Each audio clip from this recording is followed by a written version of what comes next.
He woke up in an isekai and realized that he was inside the game he used to play. 3 years earlier, he had possessed a character from the game called Heroic Legend of Arhan. The game involved many dangerous events that took place inside an academy, with large-scale conflicts and even the end of the world. It was a huge story, but that was never a problem, because the protagonist always solved everything in the end. However, he was not the protagonist. His role was Korin Lok, a common NPC, used in an early quest in which the main character saved a villager. Nothing more than that. For him, it was simple. If the story followed exactly the same path as the game, everything would be resolved without difficulty. Because of that, Korin Lok simply observed the protagonist, Park Si-ho, believing that he would become famous, powerful, and rich. Everything seemed normal until they reached the starting point. There, a man dressed entirely in black appeared, with a strange appearance, talking about soda. Korin Lok found it odd because soda did not exist in that world. The man talked about efficiency, saying that it was essential for survival. At that moment, Korin Lok grabbed his hand and revealed that he was also a player. At that time, Park Si-ho was still just an ordinary person who had possessed a character inside the game. The main difference between them was that Park Si-ho had an exclusive player privilege, the so-called status window. The problem was that he had never played that game before. Korin Lok, on the other hand, knew everything. He had played all routes, all events, and all possible stories. He was practically an expert. Because of that, he decided to teach everything he knew. Having someone like him guiding the way was an absurd advantage. Park Si-ho learned quickly, and the combination was perfect. One had all the information about the game, while the other had the system and the status window. Together, they seemed unbeatable. Korin Lok believed that, at Park Si-ho's side, it would be possible to save many people, prevent the end of the world, and in the end, return to Earth. During this journey, after a long battle, Park Si-ho offered him an elixir. While drinking it, Korin Lok noticed something that deeply bothered him. Their group was made up only of men, all muscular and sweaty. He knew that the charm of that game was in its fantasy, especially in the heroines. Even more so because there was a dating simulation system. However, Park Si-ho never got involved with any woman. He only added them to the group when it was absolutely necessary and then dismissed them. Over time, the group became exclusively male, which made Korin Lok question, even if respectfully, the reason for that. At that moment, he should have been suspicious already. The granddaughter of the Sword Emperor died on the way to the entrance ceremony. The final boss of the first stage, Mariette Dunalev, simply disappeared. Murders and mysterious disappearances began to happen. The story was completely deviating from the original route of the game. The strangest part of all was Park Si-ho's way of thinking, his cold and calculating personality. From the very beginning, Korin Lok should have doubted him. When he finally realized the truth, it was already too late. Mariette Dunalev was one of the heroines of the game, but neither Korin Lok nor Park Si-ho managed to find her because she had disappeared. However, inside a warehouse owned by Park Si-ho, there was Mariette Dunalev's staff. Korin Lok began to follow him because he would sneak out at night, but he never imagined that there was an underground warehouse. Inside there was not just a single weapon. Almost all of Park Si-ho's inventory was stored there. There was also the Odachi, Alicia's supreme weapon, along with many other rare items. There was Jaeger's mace, Lark's spellbook, and equipment belonging to characters who had disappeared as the game progressed. What truly horrified him was finding Mariette Dunalev herself, imprisoned inside a capsule. At that moment, Park Si-ho appeared and asked why he was there. Korin Lok questioned what all of that was, reminding him that in the past, Park Si-ho had said he was looking for Mariette Dunalev, but had lost track of her. Park Si-ho replied that, either way, she was a demon and that it made no sense to waste the blood of an elder-class vampire. To him, it was simply the efficient use of resources. He also stated that he had drunk a great deal of her blood. At that instant, Korin Lok remembered the elixir he had taken earlier and felt disgust. Park Si-ho asked what the problem was, explaining that he had worked hard to capture her, spending an entire month preparing a trap in the forest. When Korin Lok asked why he had done that, Park Si-ho replied that it was all for the sake of the story. According to him, following the correct route was frustrating because it involved saving people, not eliminating annoying characters like Jaeger or Lark and having to raise friendship levels in order to manipulate them. Using them in that way was much easier. He claimed that he was better at that game than Korin Lok would ever be. That was when Korin Lok realized that Park Si-ho had been lying the whole time. He had never been a novice. When asked how many people he had already killed, Park Si-ho answered that with 3 more deaths, he would reach 100,000. At that moment, Korin Lok called him a monster. Park Si-ho coldly replied that everyone there was an NPC and that Korin Lok himself had also killed many. Korin Lok answered that he had only killed evil beings beyond salvation, those who were trying to destroy the world. To him, that obsession with efficiency was absurd. If Park Sihu was a mage, why use the Odachi? If common elixirs were sold in shops, why did he need something like that? In the end, Locke concluded that Park Sihu simply needed a punching bag to satisfy his psychopathic tendencies. At that moment, Park Sihu finally struck back. He grabbed Locke and slammed his head against the glass of the capsule where the vampire was imprisoned. To Park Sihu, after everything he had done for him, Locke should not act that way. That world was meant to belong only to the two of them. Locke did not understand his own place and insisted on interfering in matters that did not concern him. All he did was stare at women, something Park Siho no longer intended to tolerate. Dazed, Locke wondered what he was hearing. They had walked together through 199 chapters of that story, and suddenly Park Sihu was acting in a completely distorted way. He began to realize that Park Sihu had removed everything from their path so that the two of them could remain together. That was when Locke understood why the group had always been made up only of men. To Park Sihu, the others were nothing more than disposable things, existing only to be observed. The only one he claimed to truly love was Locke. Faced with that, Locke reacted on instinct, throwing a punch at Park Sihu's face and trying to escape. The escape did not last long. Shadowy tentacles emerged and captured him immediately, binding his body completely, without any chance of resistance. Park Sihu decided that he would imprison him forever. To him, in that false world,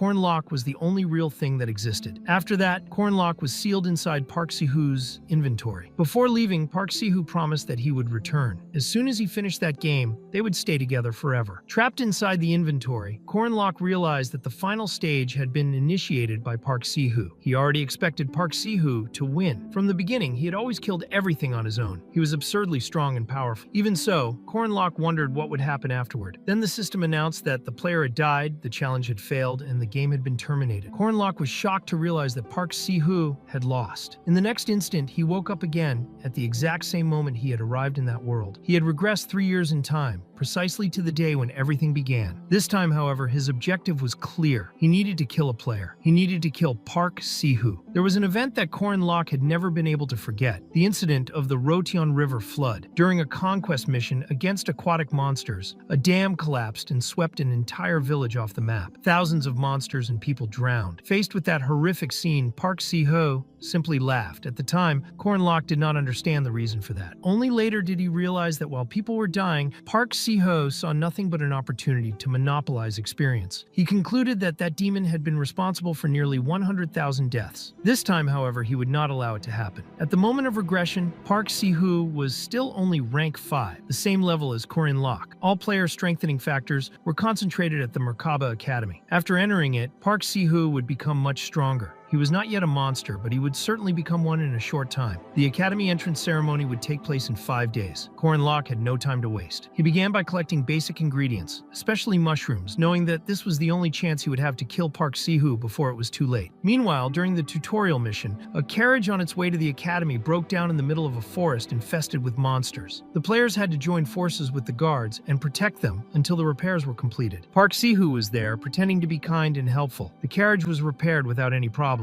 and everything seemed resolved. That was when a large creature appeared, interrupting the journey. A werewolf, a rank 2 monster. Locke arrived a little late, as he also did not have much time to prepare. The werewolf easily defeated the knight Laura, leaving her mortally wounded. The other knight decided to buy time, allowing the maiden to be taken far away from there. Even so, Park Sihu did not move. He ordered the coachman to leave while he remained behind. When he turned his attention back to the fight, the werewolf had already defeated the knight. Watching from a distance, Locke decided that he needed to confirm something before intervening. He needed to know whether Park Sihu would be the hero who saved that world, or just another possessor like himself. At that moment, Park Sihu smiled at the werewolf, showing excitement about the fight. That was when the girl from the carriage appeared and attacked the monster with her sword. The werewolf blocked the blow with ease, and Park Sihu was visibly annoyed by her appearance. She was Alicia Arden, the second daughter of the Arden family, bearer of the Odachi, one of the 6 swords of the king. She was a named character and extremely important to the story. In the tutorial, there was a hidden event if Alicia Arden died. Park Sihu tried to exploit this possibility and attacked her with a knife. At that moment, moment, Corin Locke had his confirmation. Park Si-hoo truly was a possessor. Even so, Alicia Arden did not fall immediately. She was poisoned by Park Si-hoo, who pretended to be remorseful by saying that his hand had slipped. The werewolf took advantage of the opening and struck the odachi repeatedly. Corin Locke knew exactly what that meant. If Alicia Arden died during that mission, Park Si-hoo would get his hands on the odachi. After that, he would be able to approach the group of Lunia Arden, a great swordsman, accelerating his rise even further. Park Si-hoo was genuinely impressed. Alicia Arden, even while poisoned, was still able to exchange direct blows with the werewolf. She stood her ground, controlling her posture and focusing entirely on the fight. Using her perfect step technique, she closed the distance and attacked the monster with precise and aggressive sword strikes. Watching that, Park Si-hoo realized that at that pace, Alicia Arden might end up defeating the werewolf on her own. He decided that he would not allow that to happen. Without hesitation, he threw another poisoned knife in her direction. Alicia Arden managed to block it, but at that moment she realized that the attack had been deliberate, calculated to put her at a disadvantage. The distraction was almost fatal, and the werewolf struck her head on. Even wounded, she managed to counterattack, and the impact of the clash knocked both her and the creature to the ground. Alicia Arden was left gravely injured, unable to continue fighting. Park Si-hoo showed no hesitation at all. To him, that only meant that he could finally get his hands on the odachi. Although that equipment required a special skill to be used properly, he decided to leave that detail for later. His immediate priority was to eliminate the NPCs, since they granted a much greater amount of experience. He advanced toward Alicia Arden, who was completely defenseless. Before he could act, a bag struck his head with force. The bag burst open, spreading a large amount of pollen into the air. Park Si-hoo did not immediately understand what had happened, but soon noticed the problem when several monstrous rabbits appeared, running toward him. Corin Locke knew exactly what he was doing. Magical mushrooms were an extremely valued delicacy among the forest monsters. When covered with that specific type of powder, they became irresistible, functioning like true seasoning in the eyes of the creatures. Because of that, the monsters charged en masse toward Park Si-hoo, forcing him to retreat. Meanwhile, Corin Locke took advantage of the opening to save Alicia Arden. In the process, he also tore out one of the defeated werewolf's fangs, keeping it as an improvised weapon. However, his movements did not go unnoticed. Park Si-hoo noticed the interference and tried to identify who had entered the fight. Corin Locke advanced without hesitation, showing skill as he eliminated 3 horned rabbits in less than a minute, which drew even more attention. When he faced Park Si-hoo, he realized something critical. Park Si-hoo had completely lost his memories of him. Even so, Corin Locke did not waste time. He mentally warned that the way Park Si-hoo was holding his sword could result in his own hand being cut, using this only as a distraction. Then he threw sand directly into his eyes. Park Si-hoo reacted with a quick, though clumsy attack, but failed to hit Corin Locke. Realizing he had no other choice, Corin Locke charged forward with everything he had to defeat him right there. The next strike looked like a knife attack, but Park Si-hoo barely managed to dodge. In fact, that weapon was not an ordinary knife, but the werewolf fang Corin Locke had torn out moments earlier. The attacks nearly hit Park Si-hoo several times. When he began to focus excessively on the weapon rather than on his actual enemy, Corin Locke revealed his true blade. He drove the knife into Park Si-hoo's shoulder, and with the werewolf fang, nearly pierced his face. Park Si-hoo managed to block the attack with the palm of his hand, letting the fang pierce straight through it. Even so, Corin Locke did not retreat. He forced the strike until it pierced Park Si-hoo's neck, finishing him on the spot. For a moment, Corin Locke acknowledged that, thanks to his past life at Park Si-hoo's side, he had become much stronger. Even so, he felt no regret. This was necessary. He had cut the true evil off at the root. The system detected the player's death. It then calculated the probabilities of completing the main scenario and determined that the best available substitute was Corin Locke. His potential, ideology, compatibility, and record were analyzed, and all of the hero's attributes were transferred to him. From that moment on, Corin Locke became the new player. Not exactly a complete player, but a successor to the Martial Master, marked with the sub-player tag. He even wondered if he would finally gain access to a status window, but that was not his greatest concern at that moment. Alicia Arden was dying. She was still breathing, but extremely weak, on the brink of death. One of the werewolf's fangs was embedded in her abdomen, and Corin Locke immediately recognized the poison affecting her. He knew that, at that point in the game, that type of poison was extremely difficult to produce without access to a combination window. If the combination level had been higher, Alicia Arden would have died instantly. That was a relief, but Corin Locke knew there was no time to lose. The situation was still extremely critical. The first thing he did was remove his own belt and tie it tightly around her shoulder to stop the bleeding. He had experience containing hemorrhages and detoxifying wounds, something he had learned out of necessity throughout his past life. Even so, he noticed another immediate risk. If Alicia Arden bit her own tongue because of the pain, the situation would become even worse. Without hesitation, Cornlock used her own arm as support and placed it in her mouth so she could bite down hard without hurting herself. Then he removed part of his own clothing to gain more freedom of movement. At that moment, he understood why Park Si-ho had seen him as something special, but he pushed that thought aside. This was going to hurt a lot, and she would need to endure it. With a firm and decisive movement, Cornlock tore out the werewolf fang embedded in her abdomen. As he did so, he briefly reflected on everything that had happened. He had regressed through time, killed a player, and saved a person. That alone was enough to give meaning to this new life. Later, he prepared the antidote over an improvised campfire. Alicia Arden was conscious, but extremely weak. She tried at least to learn the name of the one who had saved her. Cornlock avoided answering, asking only that she rest. She would wake up when the antidote was ready. He made that decision because he knew that, from that point on, keeping people in the dark about his actions would be the safest option. While waiting, Cornlock organized his thoughts. Heroic Legend of Arhan, as the name suggested, was the story of a hero. By resolving the incidents at the academy, the player became the one who would save the world by defeating countless villains and, in the end, the final boss. The only reason Park Si-ho followed that story was because the world would be destroyed if the final boss was not defeated. Now that the player was dead, someone needed to take on that role. Cornlock realized that this someone would have to be him, a sub-player created only to carry the burden. Even so, he had no access to the system, the status window, the inventory, or combination. He was the backup of something he had never been allowed to use. In the end, everything came down to the same thing. He would have to fulfill the role of hero using only the memories of the future acquired in his past life. For 3 years, he had trained to the limit, but at that moment, he was still nothing more than an ordinary possessor, almost a background character. That was when he turned to what he truly mastered: runes. In his past life, the only magic Cornlock managed to learn was runes, ancestral letters that contained magical power within themselves. They represented duty, restraint, and oath, known as the runes of the Three Commandments. They were some of the most powerful laws of that world, a source of superhuman strength, and at the same time, a cause of destruction. Without hesitation, Cornlock began to inscribe the 3 runes directly onto his own body, as if he were being branded with red-hot iron. The first rune was carved into his left arm, duty. This commandment granted extra power by invoking the honor of a promise. Simple duties granted little return, but he would not make trivial promises. His first promise was clear. He would not close his eyes to the suffering of good people. Whenever he fulfilled this duty, his attributes would increase. If he failed, he would suffer a severe penalty. The second rune was carved into his right arm,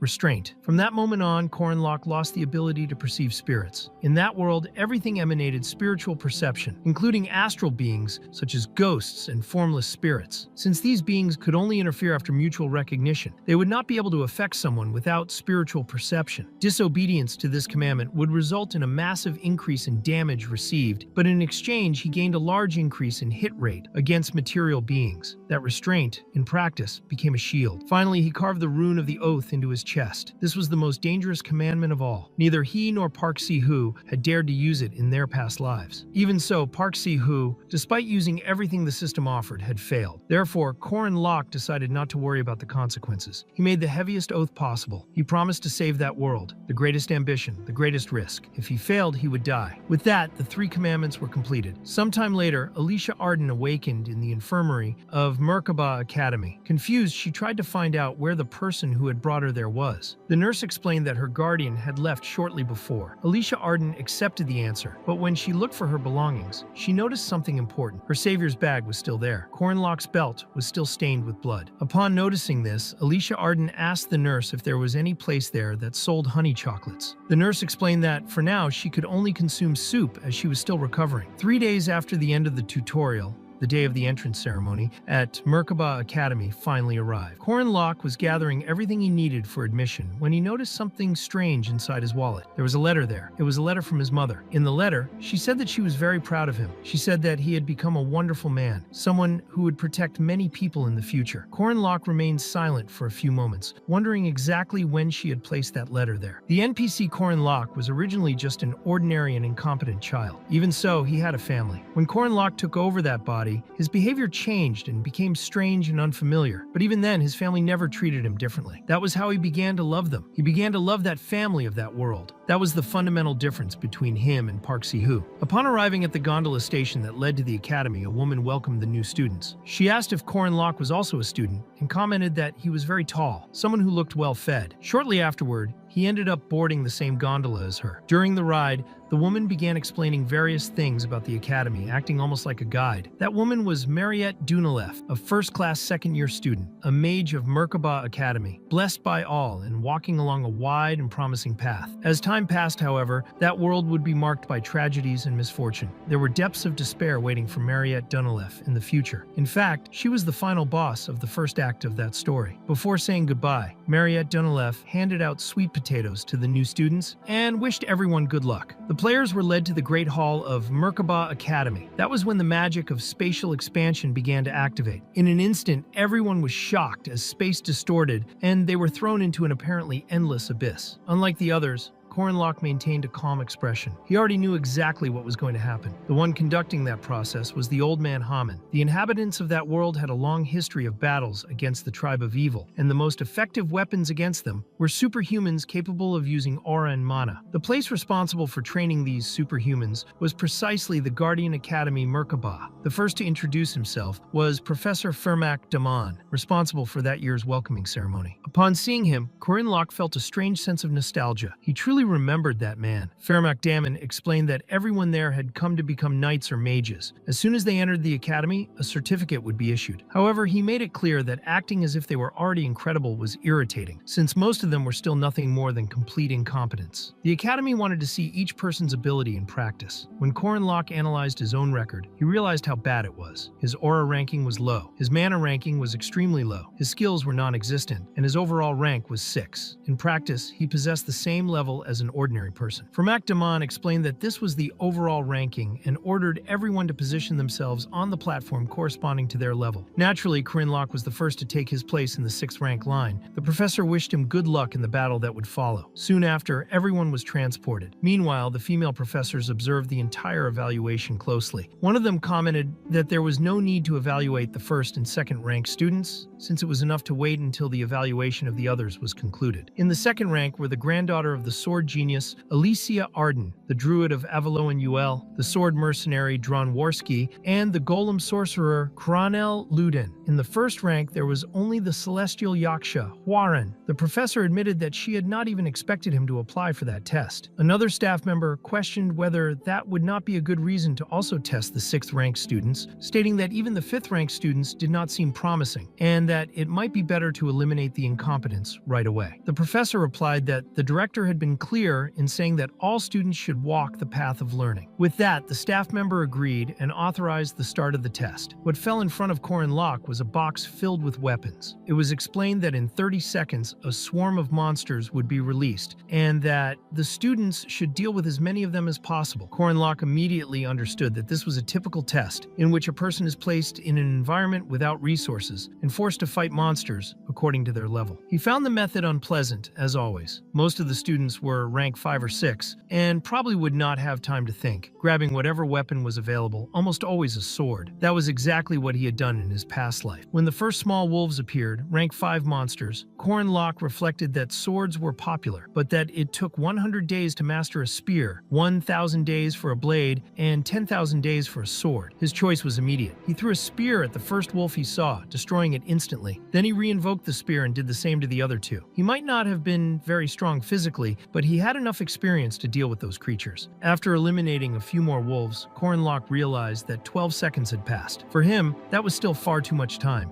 In his past life, he had not managed to kill even those small dogs and had been eliminated right at the beginning. Now, however, he decided that he would kill them all until the next test. However, when he reached the 5-minute mark, no new monsters appeared. He began to wonder if something was wrong with the system. Meanwhile, one of the professors was analyzing the students and commented that those rank 5 students were pathetic. He said that in his time, he could kill a rank 5 monster in 1 minute and 20 seconds. That was when he noticed that Cornlock was standing still, apparently resting. Thinking that an error had occurred, the professor ordered more monsters to be summoned. As soon as they appeared, Cornlock killed them again without difficulty. Confused, the professor turned around and questioned why Cornlock was once again standing still, suspecting a failure in the test. Another staff member replied that this was impossible, since in 20 years Madame Josephine's test had never failed. Even so, the professor insisted that someone who should have been eliminated long ago could not be in that situation, concluding that the monsters simply were not being summoned. Without further discussion, he decided to personally summon 3 more wolves. Already visibly irritated, Cornlock defeated the 3 in just 7.3 seconds, using 1 spear for each. That left the professors completely shocked. The same professor then called Fermac Damon and asked what the average speed of rank 3 and 4 students was. Fermac Damon replied that he did not know for sure, but mentioned that a boy named Yeager had achieved a good result in about 3 minutes. The professor commented that this should not be anything special and decided to advance the test. This time, a boar was summoned, a rank 4 monster, which Cornlock defeated in just 3.7 seconds. Next, an owlbear appeared, a rank 3 monster, considerably more resistant. Cornlock's spear strikes could barely pierce the creature's hide. Faced with that, he activated the Kenna's rune, the flaming rune, which set the monster's fur on fire. Everyone was shocked to see the use of a magical rune. Even realizing that the fire was not very effective at causing direct damage, Cornlock noticed that it was enough to block the owlbear's vision. Taking advantage of the opening, he drove the spear straight into the creature's head, defeating it. One of the professors concluded that that boy was definitely not just a rank 6. The atmosphere became charged with excitement, as everyone wanted to see how far Cornlock could go. The next test would be against a rank 5 evil spirit. As soon as the test began, Cornlock realized that something had been summoned, but he could not see or hear anything. He understood that this was due to the penalty of the test, since he did not possess the ability to interact with spirits. Unable to see evil spirits, he decided to wait exactly 1 minute. For him, that was sufficient confirmation that the test had been activated. After that realization, Cornlock simply looked up and gave up on the test. He was disqualified in the evil spirit trial, but in the monster test, he had broken 3 records. Even so, one of the professors could not understand the reason for the withdrawal and wondered what exactly was strange about that boy. Later, while the evaluators analyzed the final rankings amid all the commotion, Cornlock noticed the presence of Yeager Hinchpeter. He remembered that in his past life, Yeager had started a fight with Park Si-hoo at the beginning of the story, which ended with Park Si-hoo killing him in a fit of rage. Cornlock thought that although Yeager was an arrogant delinquent, that kind of behavior was common for someone his age and did not justify killing him. Even so, Yeager Hinchpeter continued to provoke lower-ranked students, mocking them and saying they were useless. There were people who even lost to weak wolves, and one of those who felt deeply cornered by that was Lark. Corin knew that in his past life, Lark had never managed to overcome his own inferiority complex. While being humiliated, Lark ended up meeting the same fate as Yeager and died. That was when the director himself, Kassar, appeared. He explained that everyone had entered the academy to become stronger. Some already possessed enough talent, while others still had a long road ahead. Although he could not guarantee that everyone would achieve what they desired by the end of their time at the academy, he hoped that at least they would be able to find their own paths. The academy existed only to help them take the first step correctly. The second step was already the responsibility of each individual. After that, he ended the speech and wished everyone a good day. When everyone dispersed, Yeager went back to provoking Lark, intimidating him by asking his rank and making demeaning comments. At that moment, Corin approached Yeager in a friendly manner and complimented his tattoo, saying that it looked very stylish. He commented that the tattooed letter must represent his blood type to make a transfusion easier if he ever got injured. Yeager confirmed it and said that Corin really understood these things. He explained that the tattoo had been done by his mother, who was a tattoo artist. Originally, she only worked with line work, but since he was the one who asked, she ended up doing it in the old school style. Corin found that incredible. Yeager then showed that he had several other tattoos and commented that Corin seemed to already know that whole story. In his past life, when Yeager disappeared, his mother went to the academy and explained that those tattoos were not just aesthetic, but a form of care. It was simply the huge heart of a mother worried about her son. Yeager showed his other tattoos while Corin introduced himself in a friendly way, asked Lark his name, and began talking with them. That attitude put an end to the bullying. Alicia witnessed everything. To her, Corin had saved a fellow student from bullying. He seemed like an incredible and genuinely good person. However, Corin thought that his action had only served to create a good first impression on Lark, because in truth, he saw him as a free skill book. Most of the facilities at Merkaba Academy were provided for free. The cafeterias were cheaper than food outside the academy, and the dormitories also had no cost. Among all the facilities, the most recommended were the training rooms. In them, it was possible to perform training that would previously have been impossible, such as fighting invisible spiritual bodies. Corin displayed exceptional skill with the spear. Many people stopped to watch him, impressed. They commented that students normally only faced spirits in the second semester, yet he was already doing it now. Even Marietti showed some interest while observing, but after some time,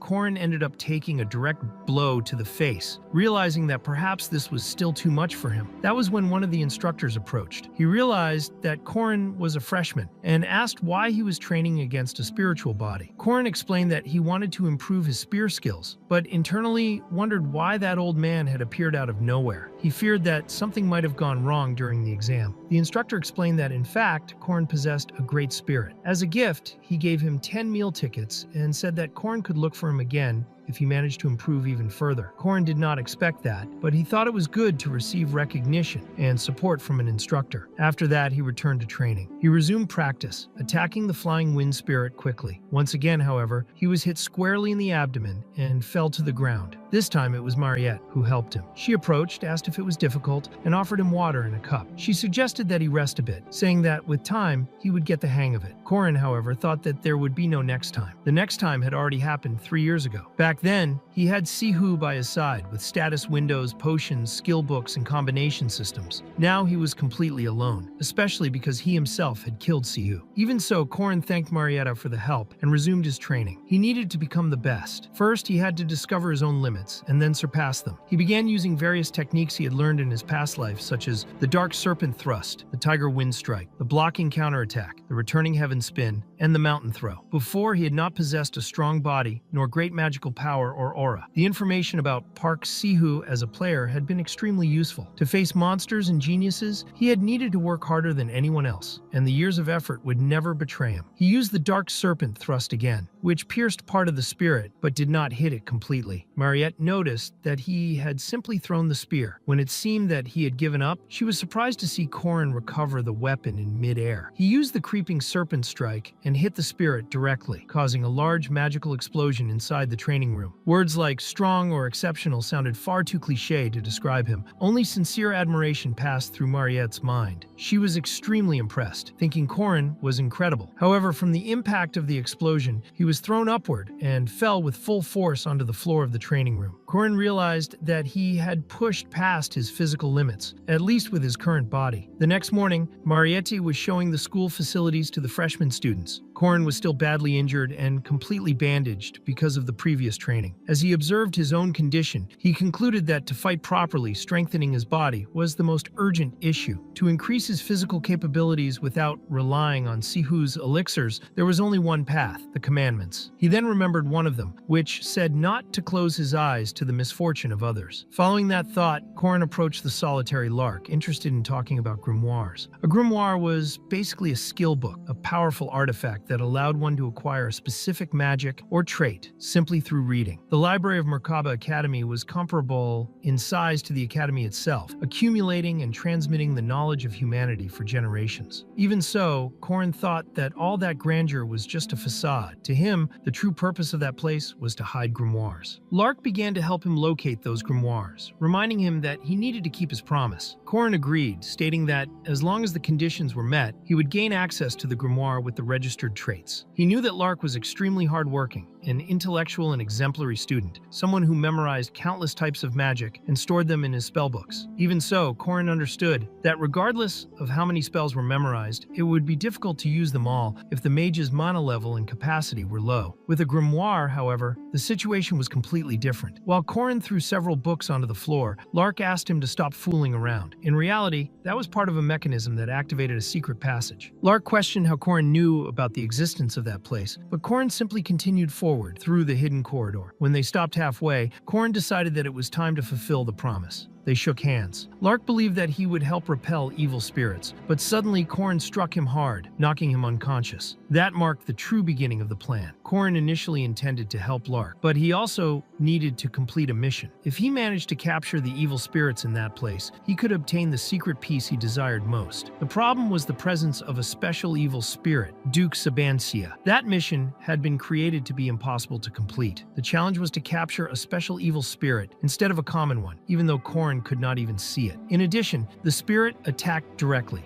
using the power of an ancient Duke general who had commanded a great army 800 years ago. Most players would die the instant the mission began, but Corin possessed a special restriction that made him immune to the spirit's direct influence. Even so, he still could not see it. Therefore, Corin went to Duke Sabancia, explaining that he could not see him and asking him to enter Lark's body. In that world, there were what were called factors, elements capable of transforming ordinary humans into creatures such as vampires or werewolves. Duke Sabancia had awakened as a vampire in the past and ended up killing his own servant. Despite trying to control his impulses, he failed. Fearing that he might kill his wife and daughter, he evacuated his family and sealed the castle to prevent a massacre. In the end, he used magic to seal himself inside a book. That book was the grimoire hidden in that library. Duke Sabancia agreed and entered Lark's body. Even so, Corin made it clear that he would not allow him to attack. The second reason for choosing Lark was the fact that he was a human with very little physical capability. Because of that, Corin struck him again and kept him immobilized, feeling some pity but understanding that this was the best strategy to complete the Duke's mission. Corin could have killed Lark to obtain the vampire's items directly, just as Park Sihu had done in the past, but he was not that kind of person. Instead, he chose to talk with Duke Sabancia, telling him what had happened to his wife and daughter after the sealing. He explained that the wife died sometime after leaving the castle, and that the daughter became an incredible adventurer, traveling the world. He did not approve of Park Sihu's methods, and because he also had a family he loved in that world, he decided to give that tormented soul a proper end. Duke Sabancia showed deep gratitude and apologized for the initial attack. Corin accepted, noting that he had not even been hit, but he made one more request. Before the Duke disappeared completely, they had a long conversation. As a reward, Corin obtained soul dust, and the grimoire granted him the ability called Persistent Warrior Regeneration. As long as he maintained his willpower and fighting spirit, his body would continue to regenerate. Corin remembered that Sihu possessed this same ability, but he never knew how powerful it truly was, since he had never been seriously injured. When Lark finally woke up, Corin asked him not to push himself too hard. An evil spirit had possessed his body, and he still needed time to recover. Lark felt his jaw aching and commented on the discomfort after being possessed. Corin could not answer with certainty, only concluding that it probably did hurt. Then he told Lark to be quiet and handed him a grimoire. The last reason Corin had chosen Lark was precisely to help him. He wanted to see hardworking people being rewarded. With that, he considered his duty fulfilled and received 80 points. Comparing it to how the game worked, he concluded that each level granted 5 status points, which made that reward equivalent to gaining 16 levels at once. Even so, no level up notification appeared. That meant the reward did not include experience. The system recorded that Corin Locke had not turned a blind eye to Lark's misfortunes, granting 40 points of equal distribution. In addition, he received another 40 points for not ignoring the misfortunes of Duke Sabancia. Later, in the training room, Mariette was handing out sweet potato. She watched Corin and asked whether he would continue with the same training as before. She showed support and said she would stay there to encourage him. Some people commented that she should not raise false expectations, as they believed he would not be able to capture a spiritual body. Even so, Mariette bet 2 gold coins that he would succeed. Corin realized that they had started using him as the basis for bets. Instead of getting irritated, he decided to simply focus. All the status he had gained after helping Sabancia ascend would be extremely useful. Because of that, he decided to test the basics. His thrusts were much faster and more powerful. This time, with a single strike, he defeated the wind spirit, using the serpent omen. Corin realized that he had become far too strong in a short time. Mariette noticed the difference, remembering that the previous day he had needed several blows, while now he resolved everything with just one. She had probably watched everything the day before. More important than that, Corin realized that Mariette was a mage capable of tracking, with her eyes alone, the intent of the serpent calamity. In the end, she handed him the portion of gold he had won in the bet. Thanks to him, Mariette made a good profit. Corin liked that as well, since few people in the world dislike money. To him, Mariette was proving herself more intelligent with each passing moment. Later, Corin reflected on his past life, remembering that he had fought tooth and nail to improve his martial arts. Up to that point, he had barely managed to reach the 5th of the 6 steps toward enlightenment. There was still a long road ahead, but his progress with the spear was far faster than he had imagined. The real problem was the magical rune Hagalars. He could not use it because he had very little mana. This had also been an obstacle in his past life, since magical runes consumed absurd amounts of mana. If he could solve that, he would certainly become much stronger than before. While thinking about this during the night, someone called out to him in the silent and dark corridors of the academy. Regardless of how rudimentary his understanding of runic magic was, there was someone in that academy he could not defeat. She was the only female character he had never been able to kill, the celestial Yaksha, War Hwaran. Korin found her presence there strange and wondered why she was talking to him. He thought about ignoring her and leaving, since he saw her as a true ticking time bomb. However, Hwaran showed that she knew more than she should, hinting that he had been merged and questioning whether he truly believed he was the owner of that body. That made Korin wonder if she knew that he was a possessor. He understood that existences like Hwaran, living beings with both a human and a monstrous soul in the same body, were naturally contradictory. They said that those who stood between life and death could see the color of the soul. To her, it must have been strange not to be able to perceive that in him. Hwaran showed curiosity about the feeling of crushing and consuming the original soul of a body. Korin, in turn, concluded that he had already worried too much about that in his past life. He reflected on whether he and Korin Locke were truly different people. The memories of the original Korin had assimilated into his own, and because of that, were also part of who he was now. He thought about who had lived the childhood, studied, followed a military career,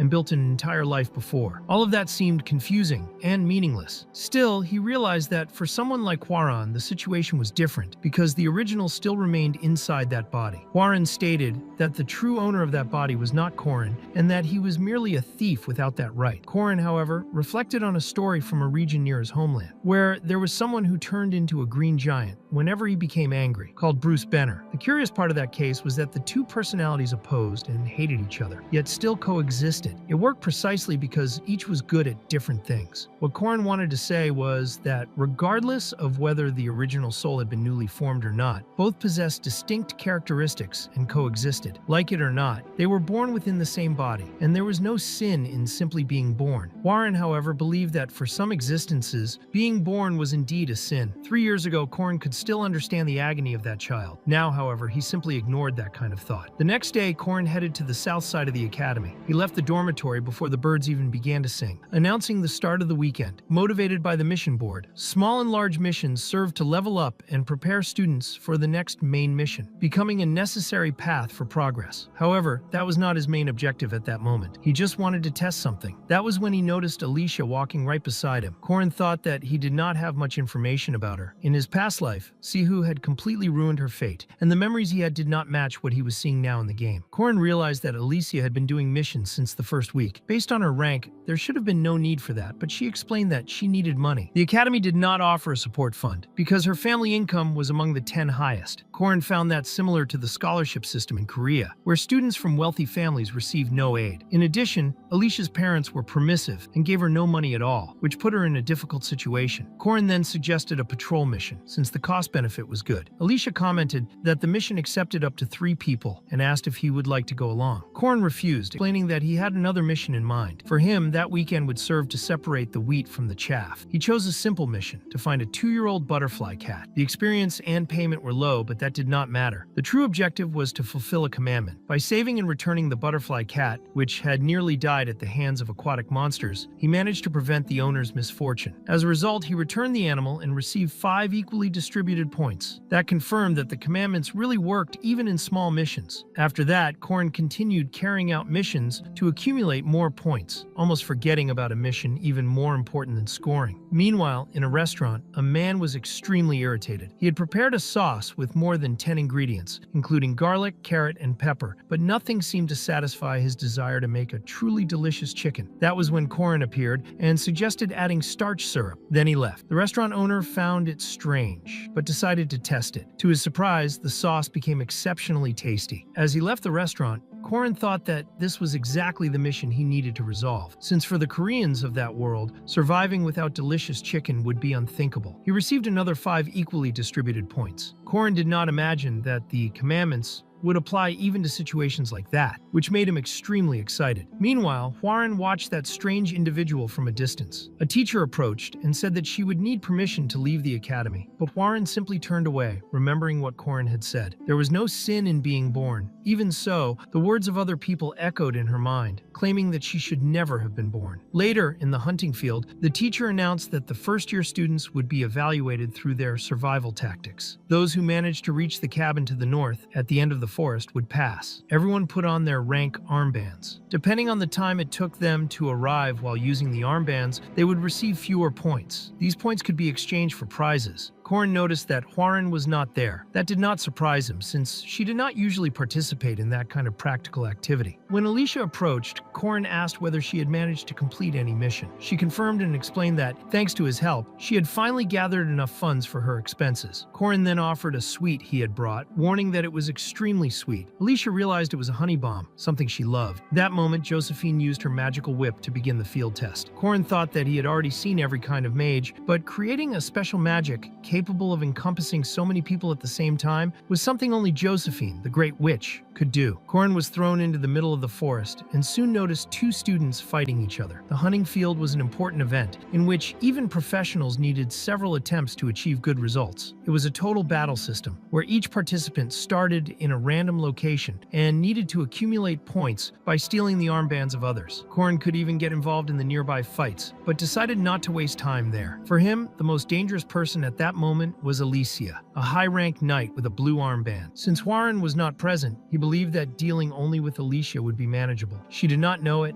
but Corin had placed a tracking rune on the sweet she ate. This rune would allow him to find her again. Meanwhile, Josephine informed the director that she would also go into the forest. Even though several professors were already spread throughout the area, she believed that extra caution was necessary. She questioned the absence of a certain child, and the director replied that he had not sent her. She had gone on her own. In fact, Hwarin was pursuing Corin, although he had not yet realized it. The director commented that she had undergone a change in her heart. At the same time, Alicia was already facing trouble. Several students had joined together to attack her at once. She considered that unfair, but the others claimed that what was unfair were the abilities she possessed. Even so, Alicia managed to take all of them down. When another student charged at her using only his fists, he was struck by a stone thrown by Corin, who was irritated. Alicia thought that he had come to save her, but soon realized that Corin was also going against her. Alicia felt betrayed because she had trusted him and believed he was a good person. She was a second-ranked knight, specialized in direct combat, but she still could not fully use the Vigilant Eyes abilities. Corin judged that, even so, she was still an excellent fighter and suggested that she hand over the armband. Although she could not be compared to her prodigy sister, Alicia was still among the top 1%. She had easily defeated 7 students who formed an alliance composed of 3rd and 4th ranks. Because of that, she was not worried about Corin, believing that he was still only rank C. However, when she blocked his spear, she realized that he was extremely strong. Corin knew her strategy well, based on a short-range sword and rapid approach. He would never allow the distance to be closed. Alicia noticed some openings and tried to take advantage of them, but Corin judged that this came from a lack of practice caused by excessive reliance on talent. He used the counterblock attack, seized her sword, and applied his techniques. He used spear determination, maximum essence, and the 6 steps of victory. Alicia was struck directly in the abdomen, thrown far away, and lost her sword. She concluded that Corin was not necessarily stronger or faster, but possessed overwhelming experience. She began to wonder whether he truly was only rank C. She had been completely defeated. Corin took her armband and thought that he would make good use of it. At that moment, however, an extremely powerful presence approached, knocking everything around aside. A great sword collided violently with Corin's spear. He immediately recognized the weapon as a heavy iron magic sword. The one who appeared was Dronzer, who commented that Corin was good for a rank C, but demanded that he hand over the armband. Corin assessed the situation and concluded that he did not want to face him. Even after defeating numerous people, Dronzer did not show a single injury. With no other option, Corin decided to retreat and flee. However, Dronzer noticed that the armband Corin was carrying was blue and began throwing several swords in his direction. Alicia also started running, following Corin. He knew that it made no sense to fight there. His only goal was to take the armband to the cabin. The problem was that the cabin was being guarded by one of Cranel Luden's golems, which made it clear that to enter, it would be necessary to defeat it. Alicia thought that was unfair. Corin, on the other hand, concluded that it was not unfair, just extremely difficult to deal with. In front of him was Cranel, and behind him was Drone. While trying to avoid a fight,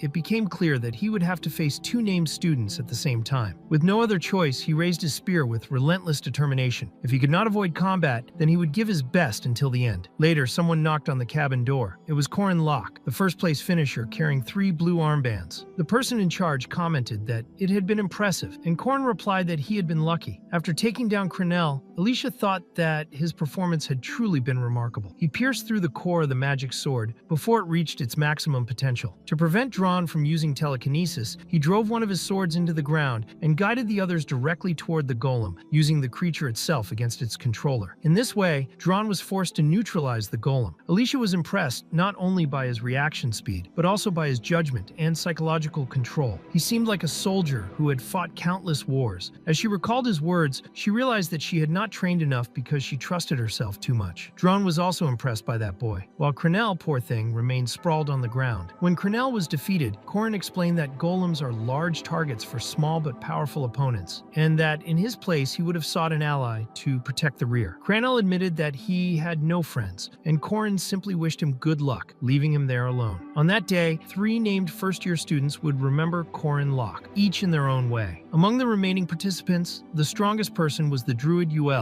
who received the protection of the forest Yahello. However, she was not alone. The true power of that place was the great mage of Merkaba Academy, Mariette Dunalef, who with her water magic completely wiped out the plants that sustained the poor druid. The veterans were taking on the role of monsters, assisting in the students' practical training, and the unlucky Yahello ended up being one of the most affected. Thus, the hunting training seemed to have come to an end, or at least that was what everyone thought, because Huaran was also present. Mariette noticed that Huaran had taken down several people and concluded that she must be looking for someone specific, gathering only similar targets. Huaran tried to pass, but Mariette raised an enormous wall of ice, making it clear that by the rules, Huaran was considered a monster and therefore would not receive privileges. Later, Corin chose his reward after accumulating 117 points. He took a boar molar knife, a protective leather coat, and a bear shark bile, the rarest item among them all, and the main reason he had participated. In addition, he chose a mandragora seed. The man in the cabin commented that he had a great eye for choices and was surprised that someone would select a mandragora seed. With 17 points still remaining, Corin exchanged them for a nutritional supply for plants and a pair of ear protectors. After leaving the cabin, Corin judged that it had been an excellent shopping session. Even after playing that game so many times, he had never done so well. It was also the first time he saw Yeager and Lark finish together, with Yeager reaching 19 points and Lark 15. Corin realized that they had worked as a team, and the result confirmed it. Later, Corin went to help Cranel find a golem core, since he needed it create his next construction. In his past life, Corin had worked extensively with Cranel and knew that there were not many tanks capable of drawing monsters and dealing damage as well as golems, especially against semi-giant creatures. Because of that, he helped Cranel locate the core. Alicia finished the training badly injured. Dron had his battle power reduced to 0 after losing the materials needed to create his swords, leaving him in critical condition. Corin was shocked to see her like that, but managed to rescue her in time. At that moment, an extremely strong tremor began to shake the forest. He realized that it must be Mariette's doing and understood that he needed to flee. Corin knew that Mariette Dunalef possessed a natural ability to analyze magic, in addition to an absurd amount of mana. She was a mage who seemed never to have experienced despair, frustration, or failure. A perfect talent. As they said, Mariette Dunalef was a true genius, and to her that hunting field was nothing more than a simple playground. She only needed to manage the difficulty moderately and help the freshmen evolve while acting as a monster. For Mariette Dunalef, it should have been just a game. However, the situation got out of control when she began to be completely dominated by Huaran. She launched several ice fragments, but Huaran shattered them all using her own body, as if it were nothing. Although Mariette had promised the professors not to use magic above the intermediate level, she was already resorting to advanced magic. Even as she wanted to deny it, she was using all of her power. Even so, Huaran broke through the ice and landed a direct kick to her stomach. In that instant, Mariette realized that what stood before her was no longer a game, but a walking natural disaster. Before the situation worsened, Josephine herself appeared and ordered Huaran to stop, asking whether Mariette was all right. She replied that she was, as much as possible, but in the very next second, she lost consciousness and fell. During that training session in the hunting field, several unexpected outcomes occurred. The first place finisher was Corin Locke, a rank 5 student. The second major incident involved the first-year ace, Huaran, and the second-year ace, Mariette, who ended up facing each other. resulting in Mariette being taken to the infirmary. Corin found all of it frightening. He believed that Mariette should have already awakened as a boss after the tremor, but since she seemed stable for the time being, everything was still following the original storyline, at least in theory. There were still about 3 weeks left until the true awakening, so he decided to think about it later. After that, Corin returned to the forest around the hunting field because he wanted to find a being that lived there. He dripped eye drops into his eyes and put on an exaggerated performance, pretending that he had dropped into the lake the precious seed his mother had left him. Shortly after, a presence appeared and asked why he was crying. According to the heroic legend of Aran, there is a special event that can only be used once, involving a Taoist hermit. This event is based on the legend in which the hermit asks a woodcutter who dropped an axe into a lake whether the golden axe or the silver axe belongs to him. Just like in the original legend, 2 items appear, 1 gold and 1 silver, both limited to unique class weapons or lower. Over time, veteran players turned this into a random item challenge, which allowed even heroes to obtain rare items, something clearly added by the producers as a provocation.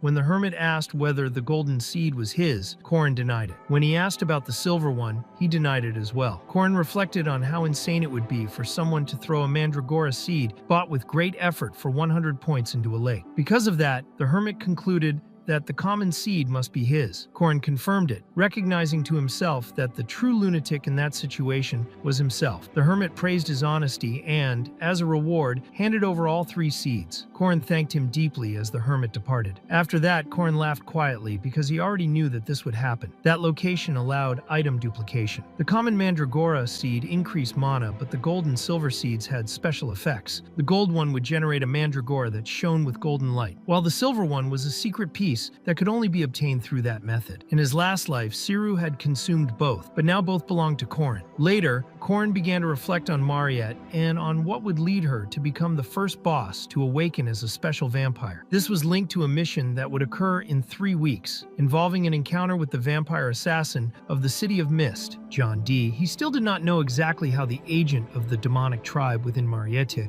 would awaken, but there was still time to find out. That was also the reason he had shown his power against rank 2 named students. No one in their right mind would fight side by side with a weak rank 5 knight, even if he asked. Because of that, he made sure to draw attention to his own talent.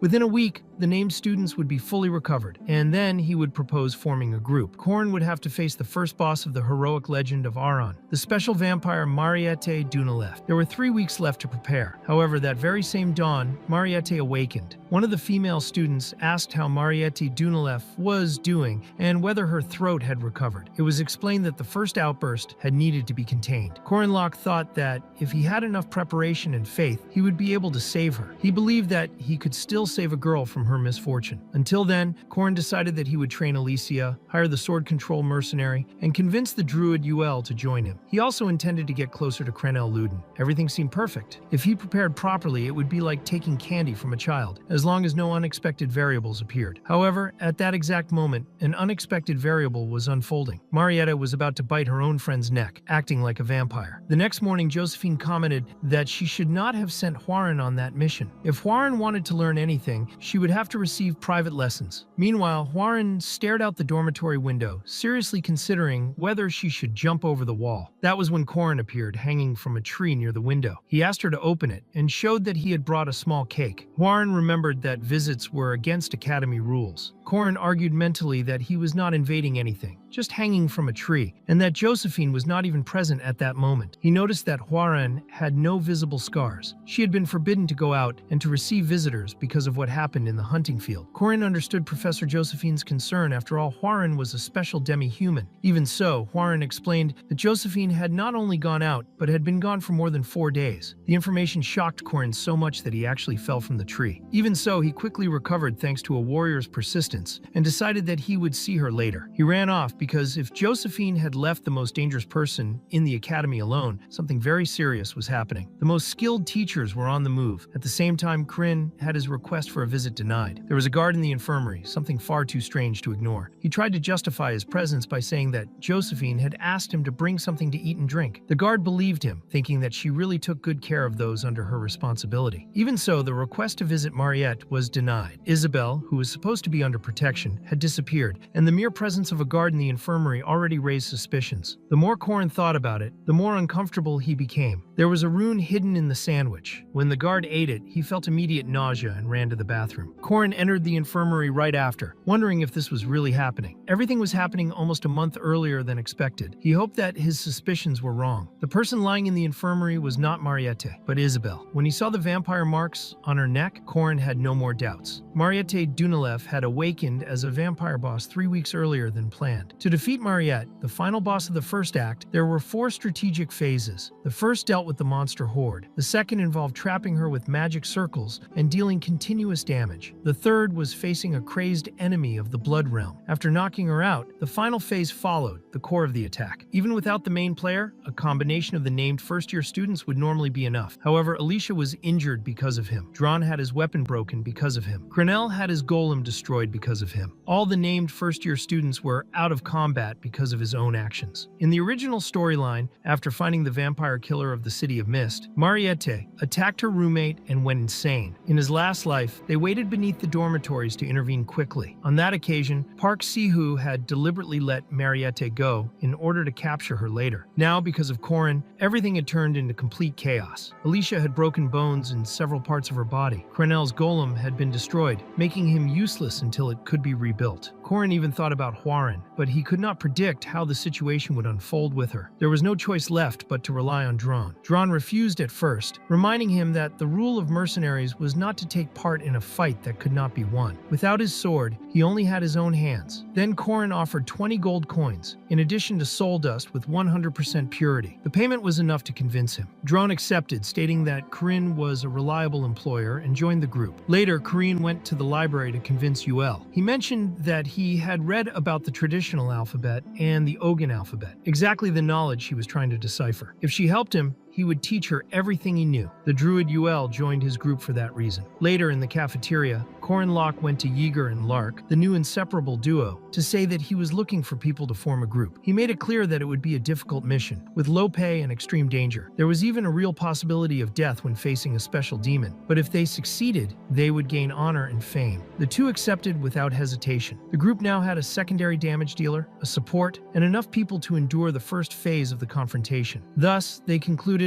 that they had met the minimum requirements. It was the best Corin could do at that moment. Then Corin Locke remembered what Si-hoo had said when he witnessed everything. Park Si-hoo had commented that Mariette was crying while hiding in the forest, and that it had been very difficult to find her. Corin knew that there was only one forest inside the academy, the hunting field. Dron told his employer that he understood the objective, but asked how they were going to find her. Corin explained that this was exactly why they had brought a druid capable of communicating with spirits. Yahello asked how much he really knew about Mariette, and then struck her staff against the ground, asking the spirits to guide them to her. Several spirits appeared around the group, leaving everyone impressed. However, Corin could not see anything. Everyone started staring at him strangely, which left him confused. He realized too late that there was a creature behind him. With a single movement of his spear, he split the monster in half, but soon after, an entire horde appeared. Lark began reciting his spells, while Yeager prepared his hammer. Corin ordered them to retreat a few steps and not run in a disorganized way. The plan was to reduce the number of enemies, little by little. Lark would stay in the rear, protected by the others. Dron advanced alongside Corin, realizing that he showed neither fear nor hesitation. He acted like a true commander, which caused great admiration in Dron. Yeager commented that he thought he had seen Mariette in that area, but could not find her. Only monsters everywhere. Yahello explained that this was exactly what the spirits had shown. Doubts arose as to whether Mariette was controlling those creatures. Lark disagreed, stating that monsters did not behave like that in groups. Corin, however, explained that Mariette was not a puppet manipulator and had no way to control so many monsters at the same time, much less in such a disordered manner. After defeating the horde, Dron questioned the reason for that aggressive behavior. Corin explained that monsters attack according to their instincts, but that in extremely abnormal situations, they enter total panic and begin to act without logic, fleeing or attacking indiscriminately. That was when Mariette Dunilev, already transformed, appeared before them. Corin ordered everyone to prepare for battle. Lark was to remain in the rear. Yeager and Dron would step back one pace and act as support. He himself would take the front line.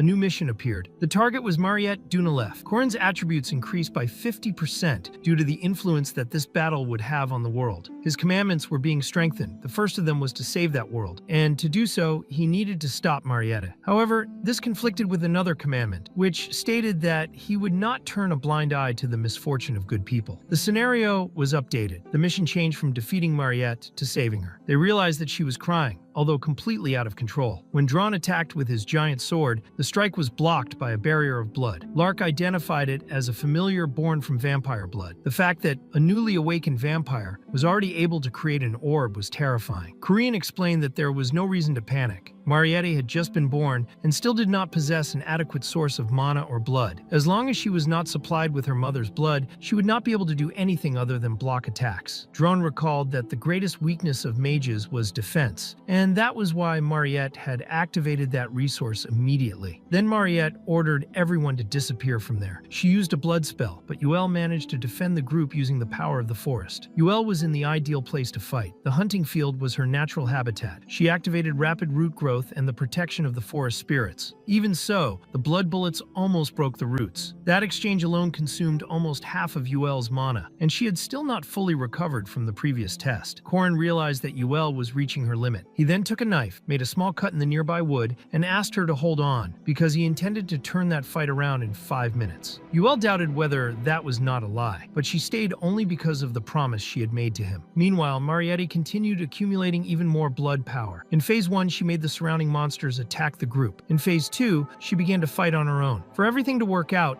they needed to jump from Phase 2 directly to Phase 4. In other words, until reaching the final phase, Mariette was still not using her maximum power. This had happened before, both in the game and in Korin's last life. The walls made of wood and roots began to crack under the pressure of the blood. Korin decided that Lark needed to leave before Yahello, since he could only use beginner magic a few times. He ordered Lark to leave immediately, and, when Yahello joined him, for both of them to run as far away as possible. Korin realized that the real problem was alchemical magic. Mariette's blood mixed with her ice magic, forming frozen blood crystals that exploded the wall of roots created by Yahello. Even so, Yahello continued reciting spiritual spells. The spirits answered the call. Korin realized that even though he had carved several runes into those roots, only a pure-blood druid could activate them. Despite the appearance being similar to runic writing, that ancient script was a completely different system. It was a secret script that could only be obtained after completing Yahello's scenario, as she had always worked to become a sage of the forest. It was a writing of the devotees of nature, more than 1,000 years old. The runes inscribed through Yahello's power allowed her to summon the Wicker Doll, a gigantic willow golem. Yahello could hardly believe that it had truly been summoned. Korin thought it was a somewhat dishonest trick, but in that situation there was no other option. He then warned Yeager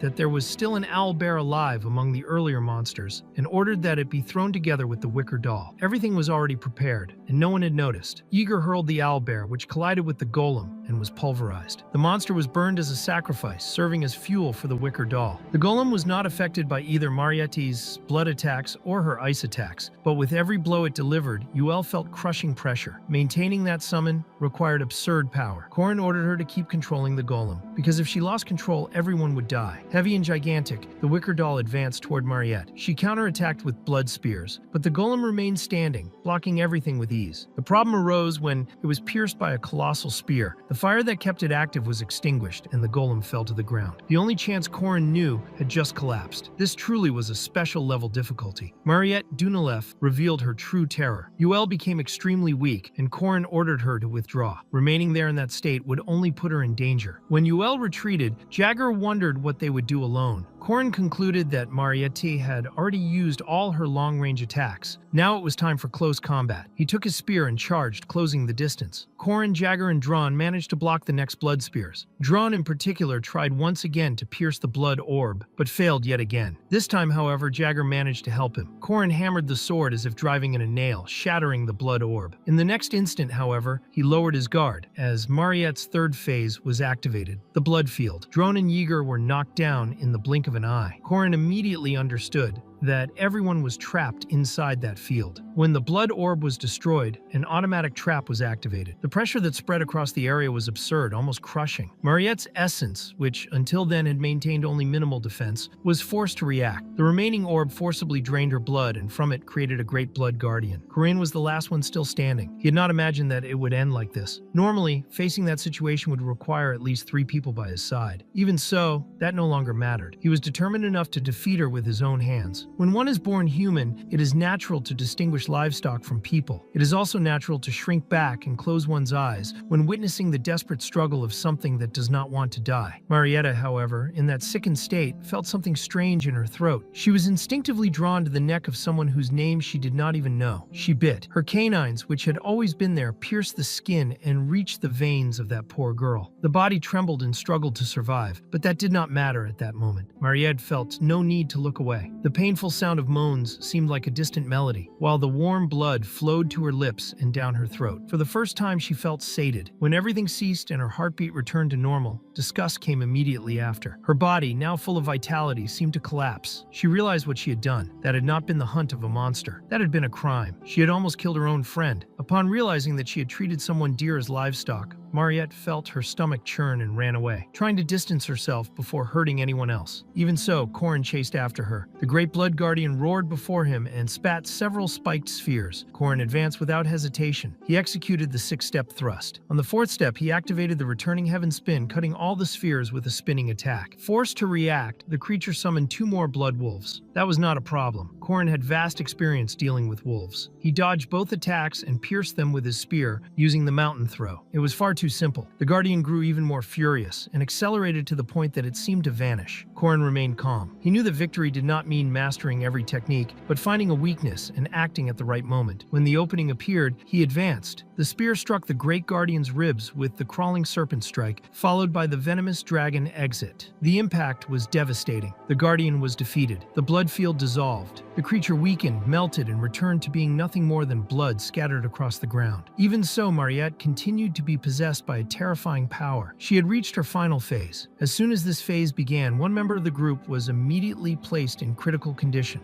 For that reason, she could not be defeated by a single person. At that moment, Corin was completely alone. Overwhelmed by bloodlust, Mariette advanced, ready to finish him. With no one to help him, Corin was struck directly in the neck. Mariette activated blood absorption and began to drain his life. Even so, he endured. Corin possessed the regeneration of warrior persistence. He withstood the damage while returning to that vampire the same gentleness everyone knew. In the end, he was an adult facing a lost child. He gently stroked her head, remaining steady. Little by little, Mariette began to realize what she was doing. Not even historical figures had managed to resist this impulse. Duke Sabantia awakened as a vampire and drained the blood of his own servant. Even great commanders of the past failed before this thirst. Mariette, who had always lived by feeding on monster blood and drinking seawater, only worsened her condition. Instead of relieving it, that made her thirst even more intense. It took a month for Mariette to be captured by Park Si-ho in the other life. Even so, throughout the entire period she was free, Mariette killed no one. She resisted the temptation, and because of that, Corin wanted to believe that a different ending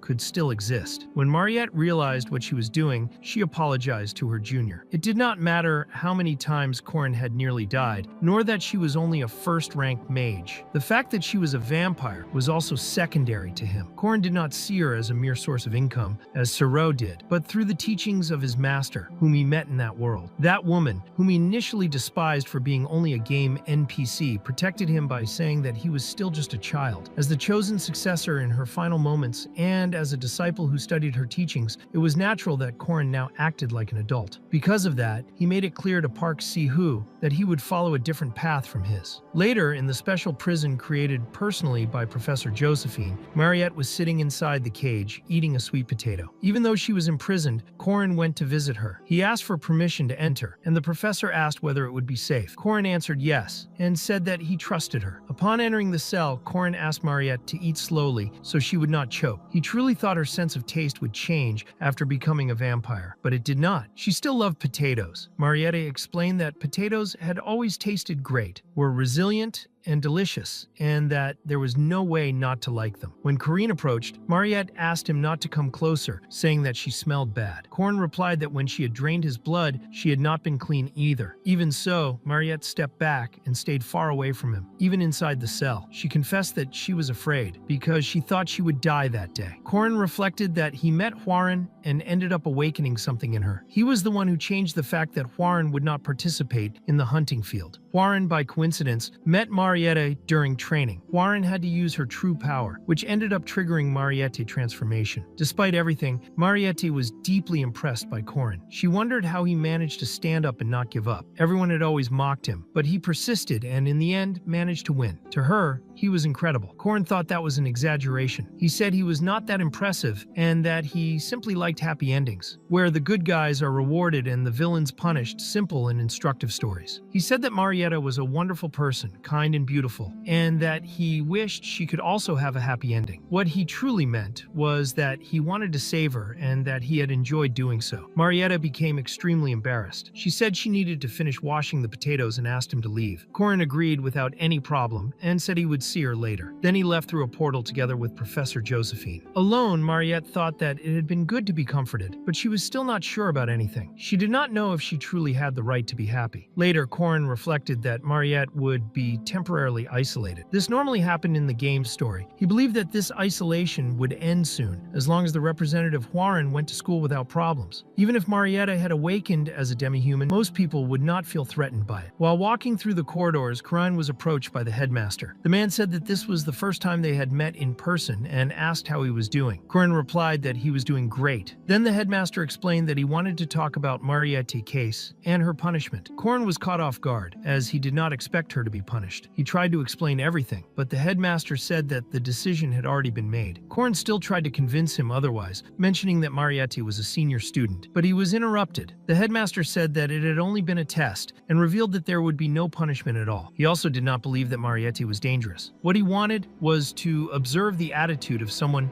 who had truly fought against her. Finally, he asked Corin not to worry, because Mariette's isolation would end soon. The headmaster explained that they still needed to confirm her stability first. In any case, he had already heard many stories from other students, but he was curious about the real details of what had happened. Because of that, he asked Corin to explain the situation more clearly. The pregnant woman tries not to make any sound, even covering her mouth because she is so terrified. Soon after, other people appear, and the man warns them that the bastard is coming. A woman next to him apologizes, as she is extremely frightened. The man tells them that they need to get away as quickly as possible. The headmaster sincerely thanked Corin for helping to prevent a great danger caused by the inexperience and complacency of the adults. He also apologized and said that if Corin needed anything in the future, he would do his best to repay him. Corin thought that he was a headmaster worthy of an academy, someone who recognized his own failures and tried to take on more responsibility. That reminded him of his master. He recalled the words she had said to him in his past life and, because of that, decided to trust the headmaster goodwill. The only request he made was for the man to raise his head, as there was no need to humble himself like that. Later, lying on the prison bed, Mariette remembered the moment when Corin saved her with his strong arms. She felt warmth and affection coming from him. In that moment, all she could do was apologize and cry. Since Mariette had always been someone who cared more about others than about herself, guilt took over her heart. Because of that, she did not resist Professor Josephine magic at any moment and accepted being imprisoned. She remained alone behind the iron bars. When Corin came to visit her, Mariette pretended to be fine, but in truth, she was completely exhausted. She saw herself as a beast, a monster, a demon, an enemy of humanity. Even so, Corin wanted to see her reach a happy ending. His words sounded kind and sincere to her. Mariette remembered the devotion of that boy who did not hesitate to put his own body at risk to save her. That warm and intense moment, combined with his goodwill and sincerity, made her face blush slightly. Mariette realized that this fragment of her life would be forever etched into her memory. Sin embargo, Isabelle fue a visitarla. Y lo primero que hizo fue abrazarla fuertemente, preguntando si estaba bien y cómo se sentía. Mariette preguntó si no le tenía miedo. Isabel se disculpó y dijo que había visto todo antes de desmayarse, incluida la cara de Mariette, llena de arrepentimiento después de la mordida. After 1 week, Mariette officially left isolation. When she returned, she was warmly welcomed, but her greatest concern was Isabel. She believed that her friend should hate her after what had happened. Mariette even thought that she should disappear from the academy. En realidad, Isabel solo logró salir porque ese alto estudiante de primer año la ayudó en secreto, pero él ya había desaparecido. Aún así, Mariette sabía exactamente quién era. Una vez más, había sido ayudada por Corin. Pensar en él comenzó a suceder cada vez con más frecuencia. Isabel said that, no matter what happened, she would always consider Mariette her friend, and wanted her to think of her as an inseparable friend. Mariette began to cry, saying that she thought she would be hated. Isabel explained that, to be honest, she had already felt better after some time, but the hospital doctors prevented her from leaving, which made it impossible for her to meet Mariette right after the isolation.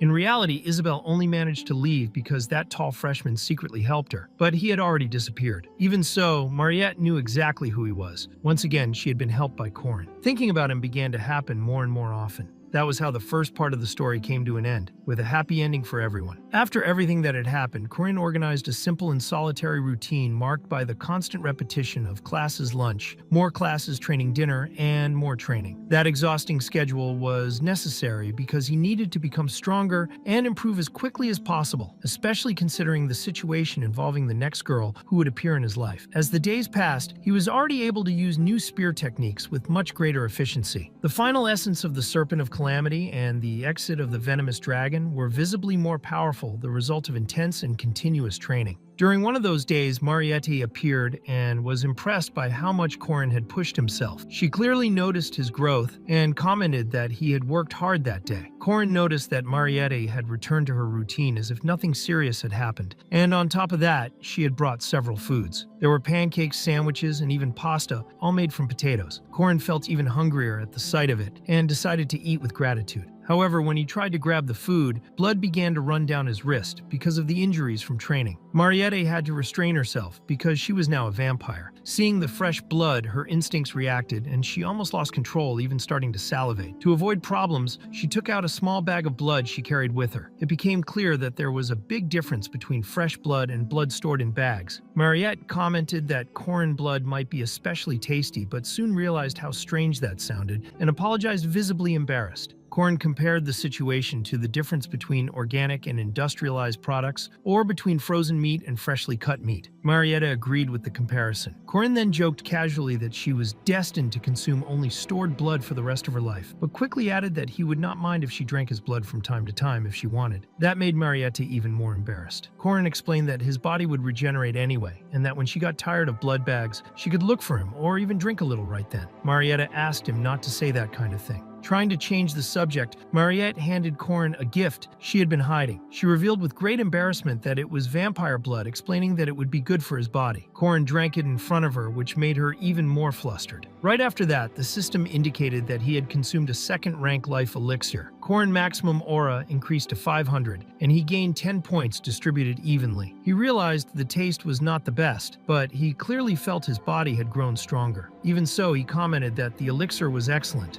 With this new power, Corin believed he was ready to begin the next scenario, which involved Alicia Arden. Alicia was a direct descendant of the renowned Arden sword family and a second-ranked knight. Her life had changed greatly since the start of the academy. After facing a barrier she had never encountered before, when comparing herself to a fifth-ranked knight, she realized she needed to improve. Since then, she had been putting in more effort, although until not long ago, she was known for her laziness and for walking around carefree, always eating honey bonbons. Deep down, Alicia only followed that path because of pressure from her family. She had no great ambitions nor a true passion for swordsmanship. Despite possessing genius-level talent with the sword, her attitude left much to be desired, making her a problematic student. She preferred frivolous activities, such as eating sweets and shopping, and she was satisfied with that lifestyle. It was during one of those carefree moments that Corin approached her, noticing that Alicia had not been frequenting the training hall. She justified it by saying she had many tasks and missions. Corin then commented that he knew of an opportunity that would earn a lot of money. Alicia, confused, wondered why he kept insisting on seeking her out. Being near Corin made her uncomfortable because she felt she could not rely only on her natural talent. Even as a recognized second-rank swordswoman and the granddaughter of a sword genius, Corin training methods seemed too harsh for her. Even so, when Corin explained that the mission would pay 2 gold coins and had second-rank difficulty, Alicia immediately calculated how many honey bonbons she could buy with that amount and accepted the proposal without hesitation. Corin informed her that the main mission would take place in the middle of the following week, but also mentioned a short-term mission that would pay 20 silver coins and could be done that same day. Alicia readily agreed. Korn concluded that, in the end, all Alicia needed was money, something simple and straightforward. He believed that was already enough to start the planned scenario. He was not completely sure, but based on his predictions, there was a strong chance that the events would begin later that very day. In fact, Alicia liked the patrol missions available on the mission board. They consisted of following a route designated through the city and checking if there were any problems. It was simple work since the monsters that approached the city usually did not go beyond 4th or 5th rank, with rare exceptions of mid-level creatures. There were no major challenges, but the financial reward was satisfactory. Above all, Alicia liked the attention and praise she received during this type of mission, which made everything even more enjoyable for her. Alicia liked having her power and talent reaffirmed by other people, because at home she was constantly looked down on by her own family. Deep down, she was not as bad as they said. Hearing praise during the patrol made her feel a little better about herself. It was at that moment that Korn noticed something ahead and pointed out the presence of an owlbear in the area. Alicia handled the situation without difficulty, and that day patrol continued calmly, safely, and without incidents, as long as nothing unexpected happened. Shortly after, a flare exploded in the sky, indicating an alert issued by the previous patrol group.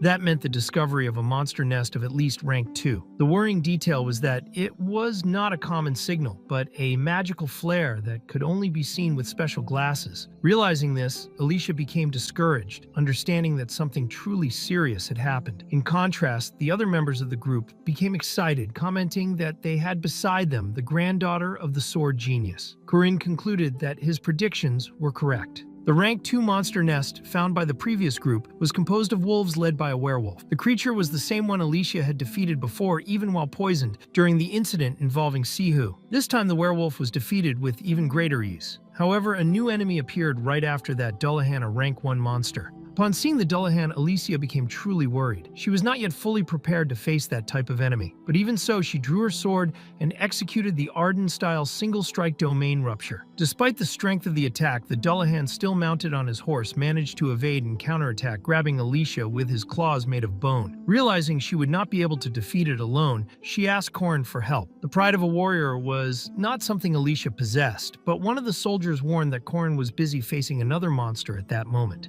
At the instant Alicia was about to be struck by the Dullahan blade, the creature's skull was shattered by a powerful blow. The monster fell dead to the ground like a sack of potatoes brought down by Mariette. When Alicia tried to give thanks, she immediately recognized the sword used in that attack. The owner of the weapon stated that Alicia remained weak and lazy as always. That person was Lunia Arden, the eldest daughter of the renowned Arden family and the likely successor to the path of the sword genius. She questioned what was wrong with Alicia, criticizing her lack of retreat, identifying the Dullahan, her inadequate analysis of the enemy, and above all the fact that she had drawn her sword recklessly. Before Alicia could even apologize, Lunia made it clear that apologies were not enough. The consequences of Alicia's actions were entirely her responsibility, and hasty attitudes like that put other people in danger. To correct her posture, Lunia delivered a firm blow to her sister's shoulder, reinforcing that swordsmen of the Arden family should always appear and maintain confidence. Next, Lunia turned her attention to Corin, who wondered if he had been noticed while observing Alicia and pretending to be busy. Lunia introduced herself as a great disciple bearer of a divine sword. Corin paid his respects and introduced himself as a disciple of the 8 suspended spears. Lunia asked if he was a friend of Alicia, and Corin immediately understood the intention behind that question. Even so, he could not reveal his skill with the spear, since there were only 2 other known people besides him who mastered that technique. Lunia accepted Corin's silence without pressing further. After the confrontation, the group informed the pavilion master that all monsters in the area had been eliminated. It was explained that the elite troops of the Arden family were formed by second-rank knights, known as the 5 Swords, all led by Lunia. Each of them was at least at the same level as Alicia, or even stronger. None of the swordswomen questioned whether they should pursue the monsters that had escaped. Lunia decided they would not, and ordered an immediate return, and at the last moment she called Alicia to accompany them. Swordsmen usually traveled in groups because those known as sword factions were in essence fencing organizations similar to clans. They followed their leaders united around common ideals, and over time came to see themselves as true sects. 60 years earlier, the sword genius Garant had initiated a new generation of swordsmen. As the head of the family, at the time began spreading the concept of martial arts schools, the Arden family established itself as a renowned fencing lineage representing the entire continent. Later at the Arden studio located in Merkaba Lunia, the leader of that place demonstrated her absolute authority, her strict discipline, and even behavior reminiscent of a gang leader as she confronted all the apprentices. She formally introduced herself and greeted the first pavilion master. Those present wondered what was happening because even though she was the great disciple of the family, they did not understand why she had made Alicia kneel. Lunia began listing the missions Alicia had completed, mentioning patrols, merchant escorts, and even rank 4 monster hunting groups. To her, all of that was absurd. She then questioned the cafeteria assistant mission. Alicia explained that it was a job where one wore a uniform and handed out flyers saying she had simply found the uniform pretty. Lunia reacted by calling it ridiculous and criticized the fact that Alicia was using the Guardian certification received as a favor from the main family for something so trivial, asking if she intended to stain the Arden name. She continued by pointing out that all those missions involved only low-rank monsters and asked whether Alicia enjoyed being called a heroine. At that moment, Alicia remembered her grandfather, words realizing that she could not run away from her own essence. Later, after sending her back to Merkaba, some girls commented that the younger sister looked healthy and had even gained a little weight. Lunia agreed, but asked whether any of them knew the boy who was always walking close to Alicia. They replied that Corin was just a rank C knight. Lunia immediately denied it, stating that he was by no means just rank C. She had noticed that Corin's gaze remained on Alicia from the beginning to the end of the battles, and that the monsters barely managed to attract 20% of his attention. That was not mere common experience, nor simple practice. As for his spear skill at first glance, it seemed basic, but someone who had reached the peak of the Arden style could perceive the depth of that technique. Lunia knew the path of that spear art. Although she believed it had been only a brief encounter, she was satisfied that Alicia Friend continued to stay by her younger sister's side. She commented that she had received a request from the academy and that she might have the chance to see that boy again. The next day during Corin's next training, it became clear that whenever Mariette, also known as the Lady of Potatoes, appeared, she brought a large amount of food. There was potato pie with minced lamb potato fritters, potato pancakes, and potato pasta. Corin ate while asking about the meat. Mariette asked if he had noticed that it was fresh meat. Corin felt emotional, thinking that while she lived a sad life as a vampire, consuming frozen meat, he was there eating something so delicious. It was delicious and moving. Mariette said that next time she would bring a steak or perhaps oxtail. Corin held her hands and said that he liked that very much. She asked if he was talking about the food, and he confirmed, saying that in that case he would be happy if she brought oxtail next time. Mariette commented that he had big hands full of scars, the hands of someone who worked hard. At that moment, Isabel approached and caught the scene, becoming quite shocked. Mariette told Corin that she would see him later and left with Isabel to avoid her seeing anything else. Corin thought that he did not really understand the children of that city. In his previous life, he had not managed to date even once for 3 years because of Sihu interference. He had had some affairs, but never managed to maintain a relationship because Sihu ended up killing all the women involved. His current relationships, even if platonic, were completely different from those of his past life. Sometimes Yuel brought him rare and precious mushrooms from the forest. After that, they went straight to the library and began the Ogham alphabet lessons. Drone also looked for him frequently, but Corin considered him more of a useful colleague than a friend, since the two always ended up fighting monsters together. Whenever difficult missions appeared, Drone asked for his help. Even so, the people Corin spent the most time with were Jiger and Lark. At that moment, however, the two of them became frightened when someone appeared behind Corin. He turned around and wondered if it was a monster. Technically, it could even be considered one. It was Huaren standing right behind him. Corin thought that she really was a kind of monster, but she only mentioned the promise related to food. He then remembered that he had promised to pay for a meal for her more than a month earlier. Corin told Yeager and Lark, who were terrified, that they could leave. The two ran away. Later, Corin took Huaren to a seafood restaurant because he thought she resembled a cat. She truly loved the fish, but ate it in a somewhat strange way. Corin explained that it was not respectful to the food and that one needed to savor every aspect of it. He placed the fish on top of some rice and explained that instead of just consuming it, was important to observe smell and appreciate the aroma. That was respect for food. Huaren learned the lesson and began eating that way. Even so, Corin remained worried about other matters that still occupied his mind. The production of the weapons was almost complete. It was still a bit early, but Corin Locke knew that the second part would begin soon. The introduction of this new phase was the exam week, and Yeager was completely desperate because he had studied nothing. Lark commented that there was no point in trying to learn something minutes before the exam. Yeager complained that Lark should have been stricter with him, while Lark asked whether Corin had studied. Corin replied that he did not need to worry because it was not the first time he had taken that exam. However, when he received the assessment, Korin realized that it was very different from the previous ones. There was an extremely complicated math question. When the exam ended, he was completely exhausted. His answer sheet was blank. Even Yeager had managed to answer at least 2 questions. It was at that moment that Korin realized something important. In his past life, he had never truly studied. He only focused on advanced skills and never delved into the basic knowledge of that world. Even so, he calmed down because a written exam like that was not decisive. He intended to redeem himself in the festival conference hall. The highlight of the semester exams was one of the easiest events in the game. It was the optional test, a valuable opportunity to recover the grades that had plummeted in the written exam. In these tests, teams of 15 students faced professors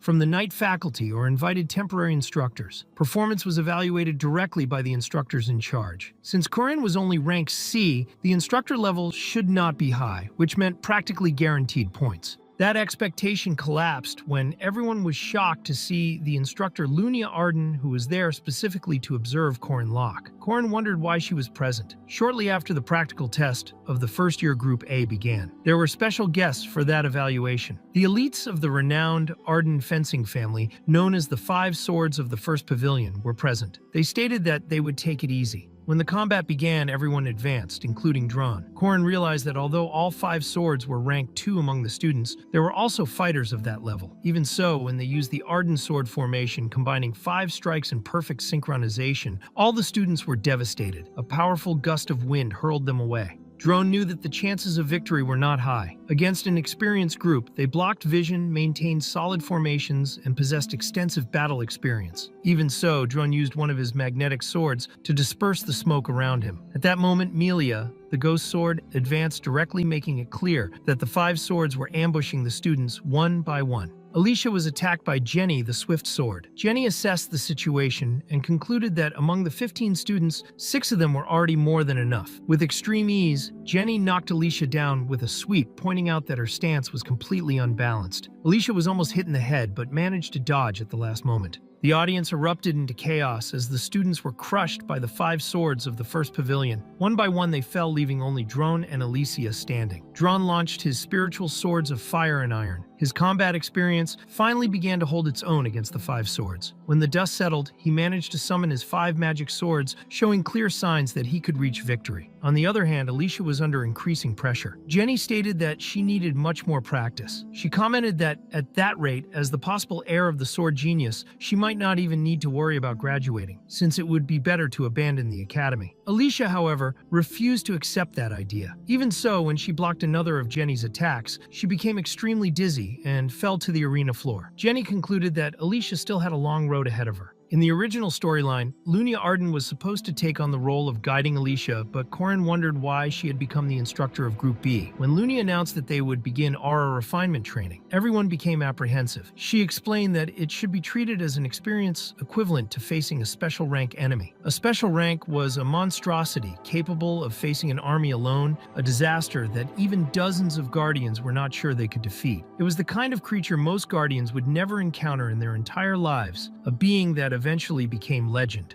However, when it came to Lunia, the situation was different. She was someone capable of facing monsters of that level because only a monster could defeat another of the same tier. Her first attack completely shattered the arena, opening a crater in the center and hurling chunks of the ground and several students far away. Yeager almost died from the impact and complained that the instructor was going way too far. Korin evaluated the situation and concluded that, in truth, she was still holding back because if she were truly serious, she would have already killed everyone there. Yeager was still carrying Lark, who was foaming at the mouth because he thought the poor guy would die if left on the ground. Korin observed the situation and sincerely thought that Lark might already be dead. Before any other reaction was possible, a new attack knocked Yeager and Lark down at the same time. Lunia declared that they were far too insignificant to receive her guidance and demanded that Korin appear immediately. Only Korin and Zeno remained standing, and Korin raised his arms by instinct, considering the possibility of surrendering. Lunia made it clear that if he wanted a terrible grade, he could do that, but she would not allow it. To her, it would be a waste to lose the rare opportunity to face her. Korin was extremely nervous, his body gripped by chills, but he remembered that many times in the past, he and Lunia had fought side by side as comrades. She had been his spearmaster, and it was no exaggeration to say that Lunia was the one who truly taught him how to fight on the battlefield. Even at the end of his past life, he was never a match for her. Still,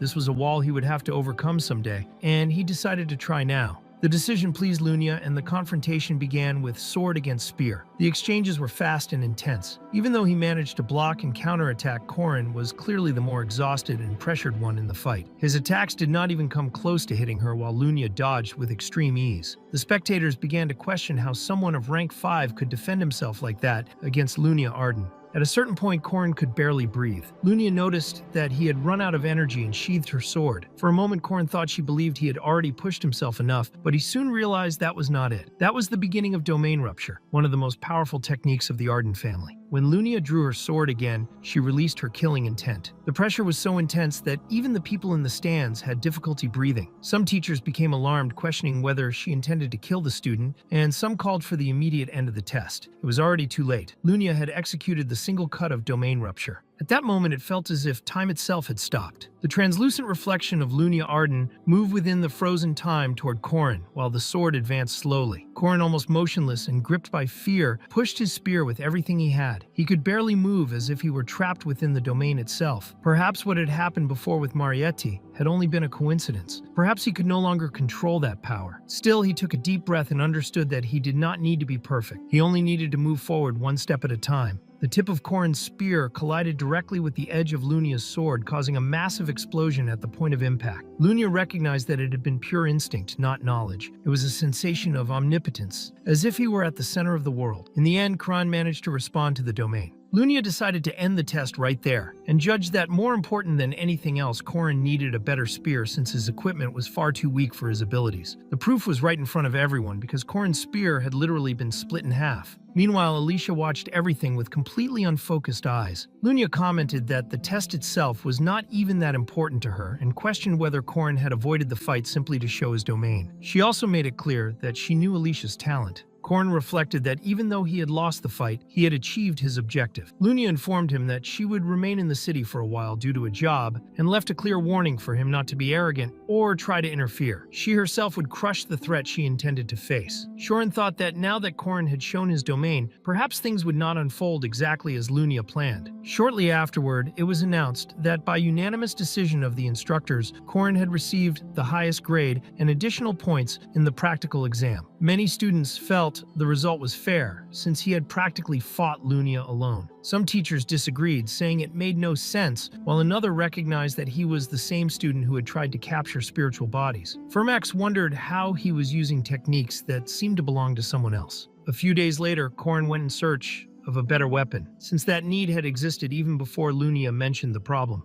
The blacksmith grew suspicious and wondered who the hell that boy was. The academy provided precious and rare ingredients without hesitation, yet he still questioned how Korin knew his family's secret methods. Korin treated it as something insignificant, since he had performed that process many times in his past life. To acquire ingredients that expensive, it would normally take several hundred gold coins, and there were hardly any players willing to pay everything in cash. The common method was to craft weapons using ingredients obtained in scenarios or missions. Even so, Korin possessed special soul powder, a rank 2 runic stone, and a rank 1 silver stone, in addition to the unconditional support of the director. With that, he could obtain one of the few weapons capable of controlling domain. In the end, he obtained a legendary weapon, the Spear of the Silver Knight of the Shadow Realm. Meanwhile, Alicia was overtaken by bad memories, recalling the first time she had taken part in a real battle. She remembered splitting a rank 5 monster in half, and the grimace she made upon seeing blood and entrails scattered across the ground. The smell of human blood, however, was completely different. Even though it was her first experience, she instantly recognized that intense and terrible odor, which represented nothing but the final spasms and agony of a life fading away.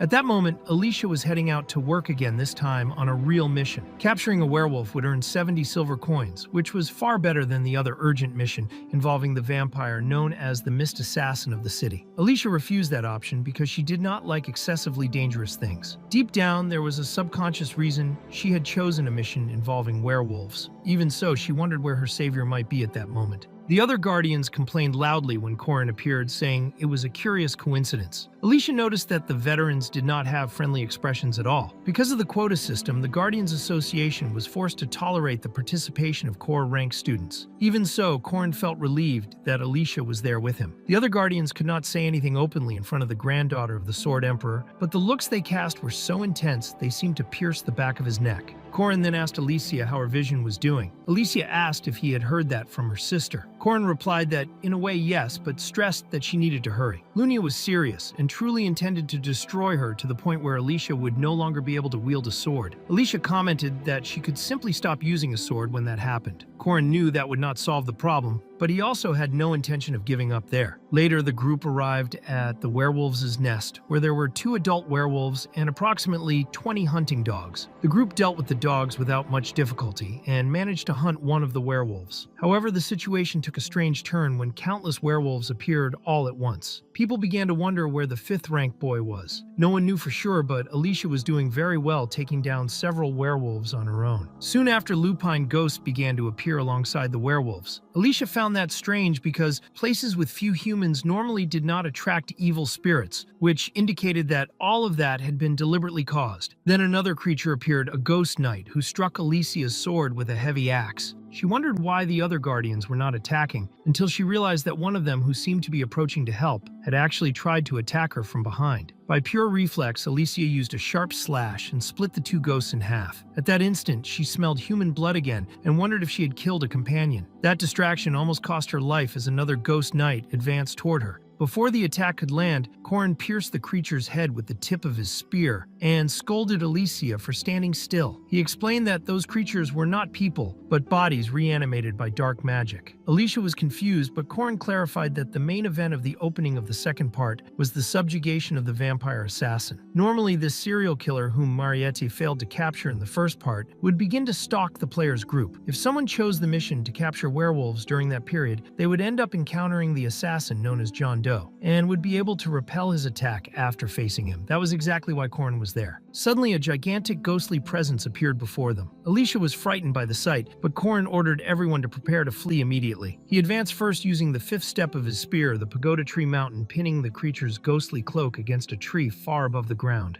For a moment, Corin wondered if he had truly died, but quickly dismissed the idea. It would not make sense for that being to be the boss of the opening act. Based on John Doe's peculiarities, it was possible to face him alone. John Doe himself acknowledged that it had been impressive since Corin had destroyed his puppet. He decided to end things there for the day, but made it clear that he expected to meet that boy again in the future. Corin knew that John Doe was powerful, but his true specialty was stealth. The cloak that had been struck transformed into a crimson mist. When the life of the undead mage that served as the source of that mist reached 0, the death mist was activated. What Corin had destroyed was nothing more than a puppet, a device used to trigger the mist created from the corpse of a mage. That was exactly why capturing John Doe was so difficult, because he possessed several of these puppets. Corin ordered everyone to flee immediately because that mist was extremely dangerous. Alicia asked if he was going to leave the spear behind, but Corin said it was fine. He activated the return rune, and the spear returned directly to his hand. Alicia found that incredible, but at that very moment, one of the mercenaries stumbled and fell along the way. Alicia was the first to try to rescue him and ended up being grabbed by a giant hand that emerged from within the mist. Corin found that far too irritating and told the mercenary to run away immediately. Then Corin borrowed the cloak and charged straight into the mist. He never thought he would have to do that twice. In his past life, he had stumbled and panicked in that mist, reaching a critical state in just a few minutes. Now with regeneration, he could endure longer, but it was still lethal. The real problem was Alicia. Suddenly, her blood began to be drained by the mist. Corin knew that the death mist drained every drop of a person's blood until death. Desperate, Alicia thought about cutting the claws that held her, but she no longer had the strength to do so. She remembered Lunia, who had once questioned that deplorable state of hers. Then Alicia let go of the sword. She thought she had been weak and mentally apologized to everyone who had trusted her. Deep down, she wanted to become someone worthy of respect in the eyes of her savior. At that moment, Corin returned as her true savior, and in desperation tried to reach her. When he got close, Alicia said that at that rate he could die and asked him to save her. Corin told her not to worry, placed the hood over her, and explained that attacking the claws at random would not work. He put the sword back in her hand and asked her to focus and remain calm. From that moment on, he would protect Alicia from the undead. Alicia knew what she needed to do, but said she did not have enough energy because she was injured and dizzy from the mist. Corin stated with conviction that she could do it. Among all the swordsmen he had known, Alicia possessed the greatest raw talent. If she made the decision, all she needed was to take a single step forward. That would be enough. Then Corin advanced alone against the undead. He knew he also would not be able to remain there for long, and it was obvious that, being of a lower rank, his endurance was limited. Even so, if he did not say that to Alicia, she would have no choice but to face her fear. Alicia decided to resort to her grandfather's secret technique capable of cutting anything. To do so, she needed to awaken the perimeter eyes, a cursed ability that forced the vision of other domains. Tears fell mixed with blood, emotions were laid bare, and everything became fuel to advance toward the world where time seemed frozen. She then took the first step and executed the single-strike domain rupture. The attack eradicated all the monsters around, cut down the trees, tore through the forest, and lit up the skies once more. The mist vanished in the blink of an eye. With that, the other hunters approached and realized that one of the bodies on the ground was John Doe himself, the vampire assassin. Many wondered whether Alicia had cut the forest in half. Not even Corin expected that. He believed she would use only the third form or something similar, but Alicia had gone beyond. She was radiant happy to have finally succeeded. While everyone celebrated, Corin fell into despair. His plans had been completely ruined. The next day, the news made the front pages of every newspaper. John Doe had been defeated, and Alicia Arden was proclaimed the great heroine, receiving a massive performance reward. Many began to question whether the heir of the family would change. The Five Swords platoon was not pleased at all. Lunia reflected that the Arden family operated within the Sword faction and always moved according to the logic of power. In the face of Garand Arden's overwhelming charisma, they already anticipated who would be the next great swordsman to inherit that legacy. Domain rupture existed at the stage of the Path of the Heart, something unknown to most martial artists. Garand Arden had been waiting for a long time for someone capable of continuing his legacy. Lunia trained this technique while blood and sweat ran down her body. The calluses on her hands were proof of the harsh life she led. Even being called a genius of her generation, Lunia could not fully satisfy the Sword Emperor. Everything changed when her younger sister appeared. Alicia, an illegitimate child whom the head of the family brought from outside, had barely begun to wield a sword when she engaged in a friendly duel against her older sister.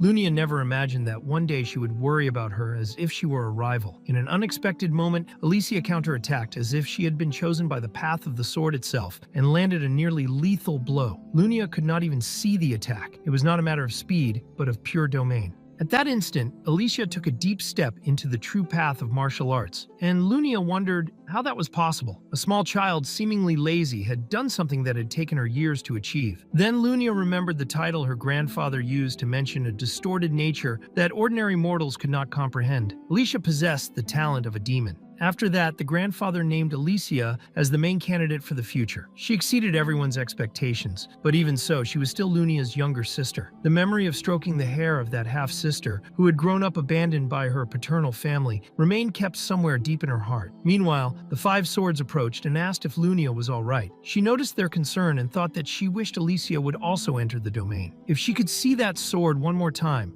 perhaps she would be able to reach the level of her own grandfather. That was when Lunia summoned everyone to prepare for the sword challenge. Sometime later, Corin visited Alicia, who was recovering in the infirmary. He asked how she had managed to use the domain rupture, since seeing with the perimeter eyes did not, by itself, mean being able to execute the technique. Alicia replied that she simply believed she could do it, because Corinne believed in her first. Corin sighed, thinking that he also wished he were a genius like her. At that moment, Marietta appeared to visit the freshman and asked if Alicia was all right. They introduced themselves, and Corin asked whether Mariette had come specifically to visit her. Mariette answered yes, but questioned whether they were close. Corinne was confused by the question. Soon after, Warren appeared asking for more raw fish. Without realizing it, Corin had formed an unexpected group around himself, and Mariette was visibly bothered by Warren's presence, asking whether she had also received food. Corin told her not to worry, as he would prepare a wonderful snack for her as well. Even so, he thought that gathering such incredible and famous people together was too much to be just a coincidence. As rumors about Alicia's domain rupture spread, Corin concluded that Lunia would probably launch the sword challenge soon. He asked whether Alicia felt confident, and she clearly did not. The sword challenge was a tradition conducted by 5 master-level swordsmen, supposedly to test the master of the sword pavilion who would take over the internal affairs of the family. In practice, for a long time, this challenge had been used to eliminate competitors legally. Facing it meant risking death. Corin then presented a condition. If Alicia accepted,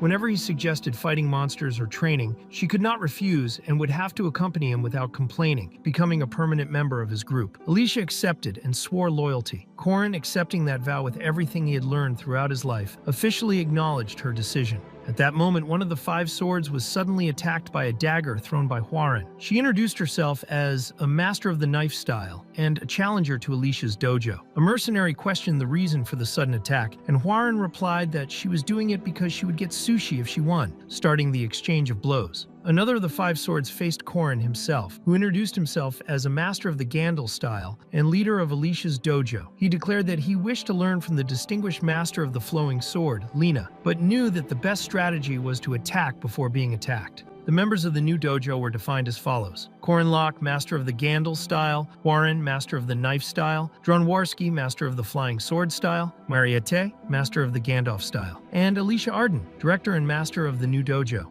As a result, the five swords of the first sword pavilion of the Arden family were defeated, not merely beaten, but completely annihilated. Lina asked Korin why he was doing all of that. He replied that it was to develop a new dojo like theirs, increase its fame, and expand aggressively. Korin knew this would end up featured in the media, because, according to family rules, the sword challenge was officially a test to choose a pavilion master. In reality, even Korin knew that it had always been just a way to crush competitors. For that reason, he explained that he would change the structure of the confrontation into a dojo challenge. The proposal would be to defeat the five swords one by one, following the traditional format of a martial arts dojo. In the end, the true objective was a one-on-one battle, sister against sister. Alicia thought that if she won and proclaimed Lunia's strength, no one would be able to touch her after that. For this reason, she decided to begin right there. The registration fee for a dojo involved the cost of purchasing the space and hiring a mercenary responsible for validating the challenge. All of this was handled by Mariette, who paid the initial expenses. She planned to be reimbursed as soon as she received the reward from John Doe's mission.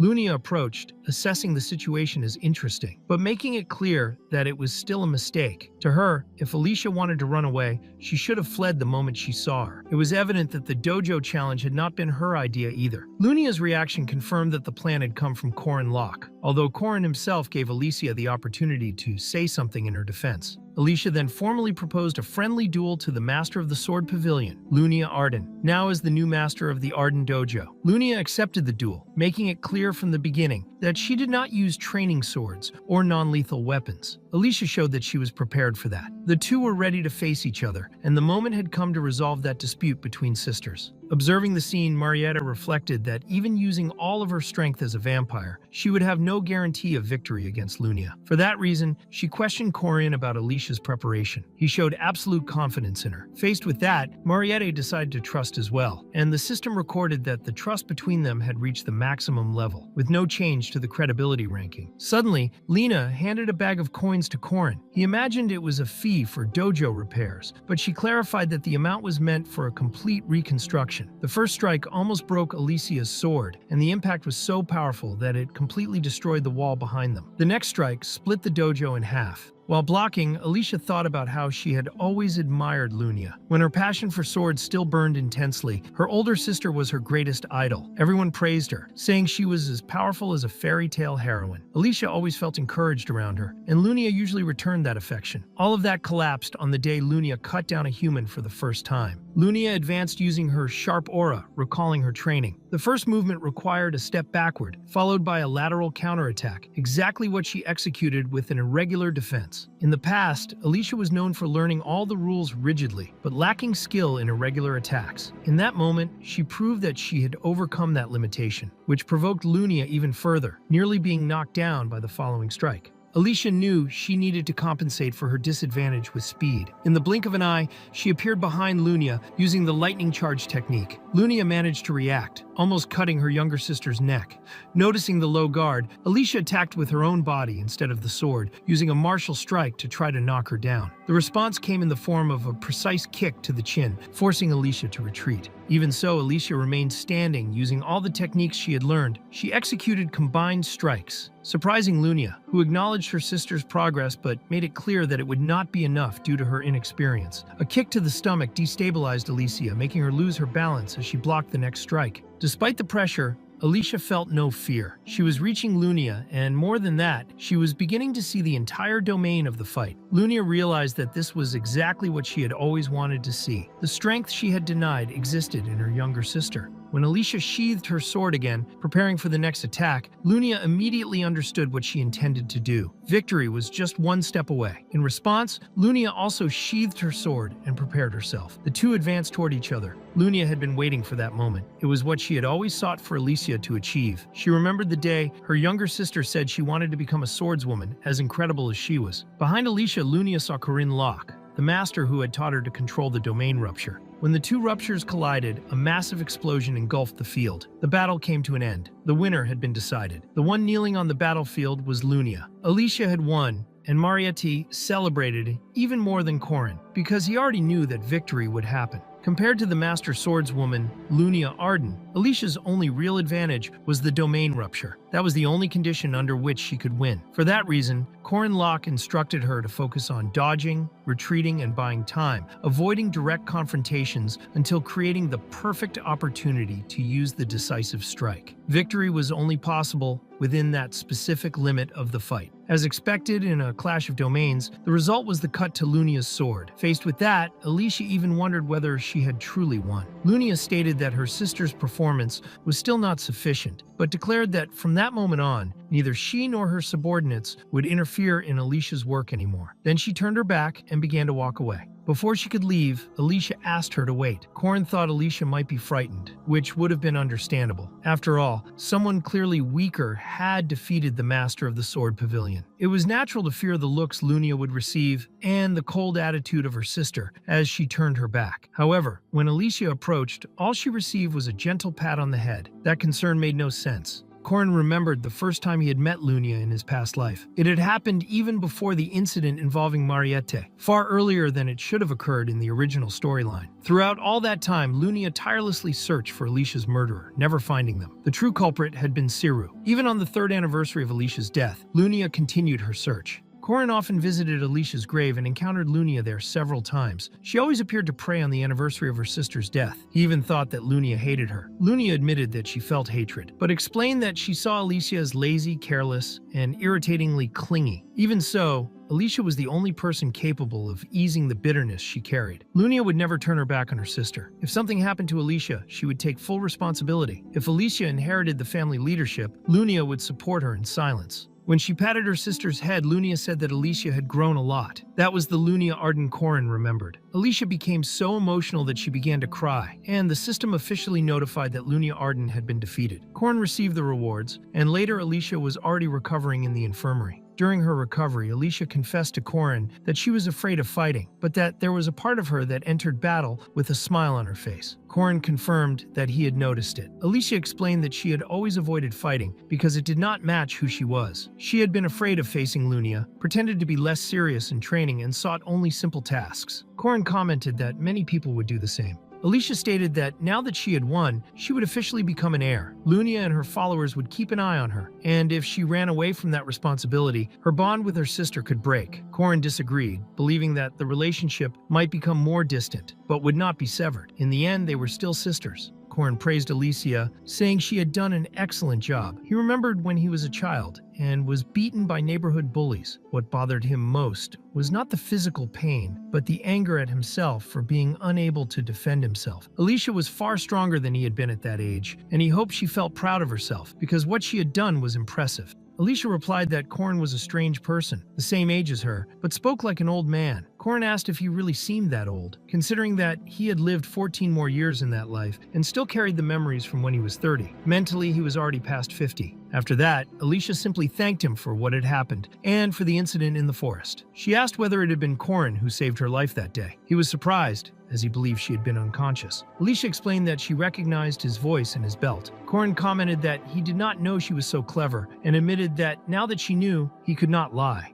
Alicia said she was very grateful for everything and that he could ask for anything. Corin asked only that they be friends. Alicia accepted, saying that she had never had a companion before and thought it would be something good. She wanted to have a male friend. Corin said they would get along well, and Alicia was happy to have someone reliable by her side. Corin knew that punishments awaited those with bad hearts, while a bright future awaited those with good hearts. For that reason, he wished for better choices for those children in the future. Meanwhile, Isabel Carmen, Mariette's best friend, was extremely worried about her. At that moment, she was watching yet another clumsy attempt at a love confession directed at Mariette. A young man offered his feelings along with a bag containing his own blood, even offering his own neck. Isabel considered it complete idiocy, as it only made Mariette even more uncomfortable. However, whenever Corin Locke approached, Mariette became visibly flushed, reacting differently upon seeing that tall, muscular man, sweaty and carrying an imposing sword. Isabel Carmen was, in fact, very worried about Corin Locke, the freshman who had been getting far too close to her friend Mariette. She knew Corin was only a rough-rank C knight, but that alone was not what bothered her. The real problem was the fact that he had managed to defend himself against the master swordswoman, Lunia Arden, which made it clear that he possessed real talent. What raised Isabel's suspicion the most was that Corinne and Marietta were often alone together, with the door locked. Left alone with her thoughts, she imagined what could be happening inside. At a certain point, she decided to stop and listen to their conversation. Corin was talking about a proposal related to the land they had acquired when registering the dojo. He explained that they could build an inn on that site and suggested that Mariette consider investing in the project. According to him, the profit would be tripled, a practically guaranteed bet. Isabel wondered whether that idiot was trying to do business with Mariette just because she was rich or because he thought he could take advantage of it. Later, in the training hall, Isabel witnessed Corin very close to Alicia, the second daughter of the Arden family. To make matters worse, he even handed her a voucher from the Santo Panda restaurant. That was the last straw. Isabel thought he was trying to win the girl over with food and that the restaurant was famous for being great for dates. In her view, after trying to seduce Mariette, he was now hitting on Alicia as well. Her anger was so intense that Isabel ended up falling from the ceiling beams straight to the ground. Even so, she did not care about the fall. She was completely furious with Corin. To her, he was not only getting close to two girls at the same time, but also never stopped talking about money. The following afternoon at the restaurant, Isabel still had to witness Corin next to Juan feeding her sushi directly into her mouth. Isabel's concern only grew. In her mind, Corin was a shameless con artist, living a suspiciously comfortable life. And in fact, Corinne was dealing with many numbers. Company registration costs, dojo renovation, and the hiring of mercenaries had added up to a total of 97 gold coins, all spent during the fight against Lunia. That amount had come entirely from Mariette, something for which everyone should be extremely grateful, considering she had lent nearly 100 gold coins. Lunia Arden offered 50 gold coins for the renovation. Alicia received 110 gold coins as a mission reward. Warren also had substantial funds managed by her supporters. Yahello, Lark, and Yeager had savings of their own. Drawn, obsessed with wealth, possessed an absurd amount of gold. In the end, Corin managed to gather 550 gold coins, enough to purchase a huge plot of land. The plains on the outskirts of the city were empty, but in the second semester, there would be a friendly exchange festival with another academy. That made the investment even more promising. For Corin, knowing the future meant having valuable information on his side. Later, the director was speaking with Professor Josephine. He commented that the stance of the Catholic Church, the royal family, the Mage Tower, and the association toward the academy was far from favorable, but that it was not a problem they could solve at that moment. Josephine stated that she would support him, no matter what happened. The director explained that he would be taking a leave of absence for some time. With the other groups, the situation would be manageable, but the Catholic Church was a particularly hostile environment. For that reason, he refused when Josephine offered to go in his place. He only asked that she take care of the academy during his absence, and that if anything serious happened, she use the emergency communication network. After he left and closed the door, Josephine turned her attention back to the enormous pile of documents on the desk. Among them was a report on an experiment involving the regenerative power of a rejected vampire. There was also a request for permission to build a third dormitory, which had been postponed. She sighed and continued reviewing the paperwork.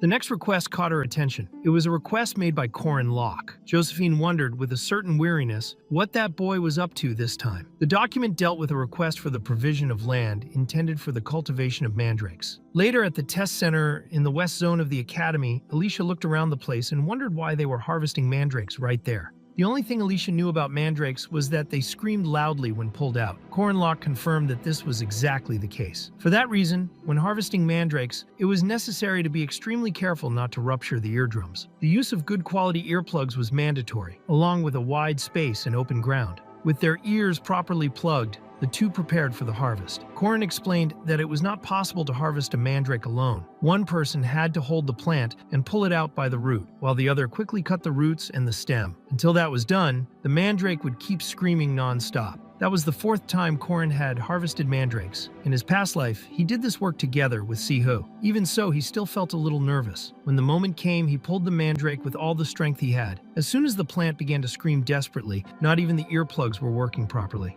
Corin shouted for her to cut it immediately, but it was already too late. Alicia began to foam at the mouth. He realized that she was not wearing the earplugs correctly. With no alternative, Corin had to deal with it alone. He struck the mandrake repeatedly until he finally silenced it. When everything was over, Alicia was lying on the ground, literally asleep. Corin felt his eardrums bleeding and tried to wake the girl by force. After some time, he thought that he might even like to harvest silver mandrakes, but concluded that he would probably die if he tried that. That was when Marietti appeared. She explained that she had some tests scheduled at the center that day, but the noise was unbearable, so she decided to leave. Literally, she left by jumping out the window. When she saw the two of them together, she asked what they were doing there alone. Corin replied that they were just harvesting some mandrakes. Marietta asked if there were still more and said that she would like to help. Corin tried to warn her that without being a knight, it was difficult to deal with that. However, it was already too late. Mariette pulled a mandrake out of the ground without using earplugs. A silver mandrake could easily kill them. Casually, Mariette commented that she had a mandrake garden at home and that just that year she had already harvested 30. She pulled the root out with her hand as if it were nothing at all. Corin found that simply incredible. Mariette asked if he intended to prepare an herbal decoction. Then she suggested that Alicia go get something to eat, clearly trying to get rid of her, and Alicia ran off right away. Corin asked what he needed to do, but Marietta replied that nothing was needed since she would take care of everything by herself. That made Corin very happy. He thought she was amazing, without realizing what was really going on, even though he had a much greater mental age than he appeared to have. There were two main ways to consume a mandrake. The traditional way was to eat the root directly. However, the most effective method was to prepare an herbal decoction.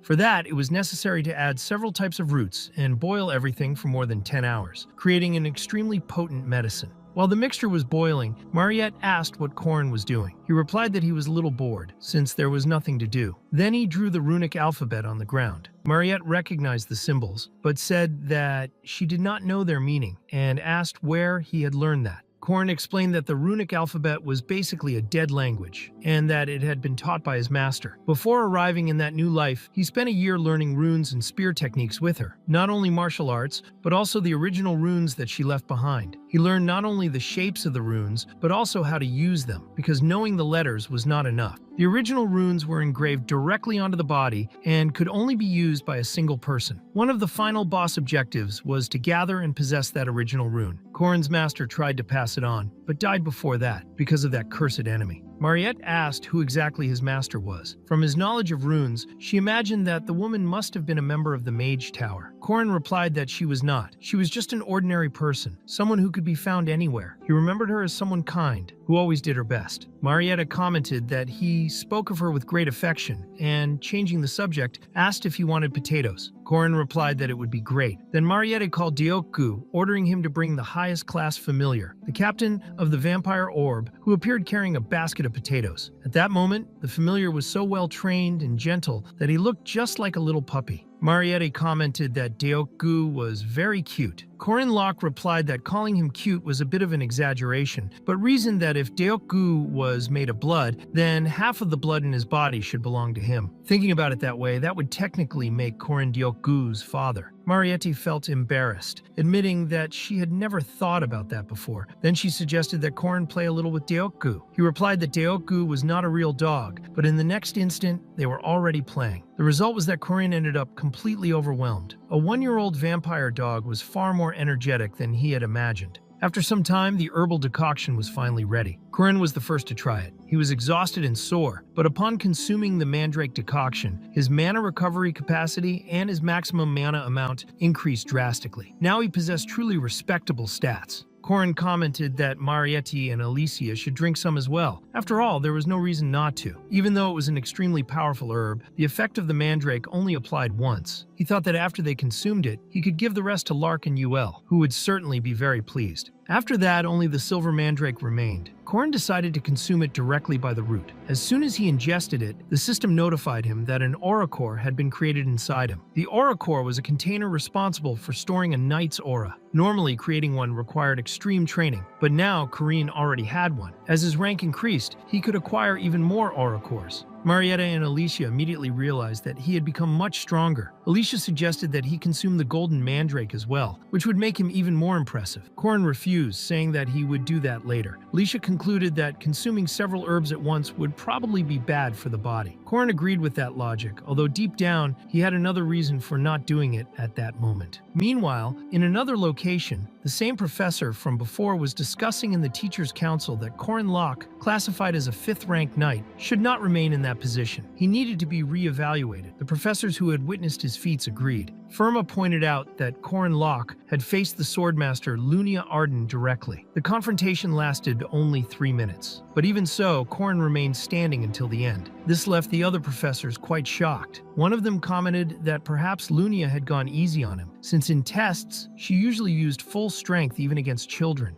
Another professor questioned whether they really believed that Lunia had held back. He asked those present directly, but none of the witnesses answered. Deep down, everyone knew the truth. Lunia Arden had not restrained herself. Even so, one professor argued that increasing Corin's rank based on only a single test could be hasty. Even if there were reasons to recognize his ability, it might still be too early. The head professor then suggested that the official ranking evaluation be left to the association. He proposed that a re-evaluation under the pretext of issuing an official guardian certificate would be sufficient. The others agreed, recalling that Instructor Heyman himself had the authority to carry out this procedure. The head professor stated that this was exactly what he intended to do. With the matter of Corin Locke concluded, the council moved on to the next topic of the meeting. Even so, Firma continued thinking about the newcomer. Even a rank C seemed exaggerated when considering only the formal data. However, the duel against Lunia Arden had been undeniably impressive, and he could not stop thinking about that spear technique Corin had used. It was the technique of that other master, and he knew it. There was a real need to reevaluate that boy, and he would be there to observe. Later during class, Alicia sat right next to Corin, but he explained that the seat already belonged to Yeager. She apologized and said she would move, but he told her there was no need. When Yeager sat down in front of Corin, he shot him a clearly irritated look. He thought that he was close to the most famous person at the Veteran Potato Academy, that extremely cute girl from the demonic tribe, and on top of that, Alicia herself. Yeager was filled with envy. To him, Corin looked like he was living the life of a dating simulation game protagonist, while he himself remained completely alone.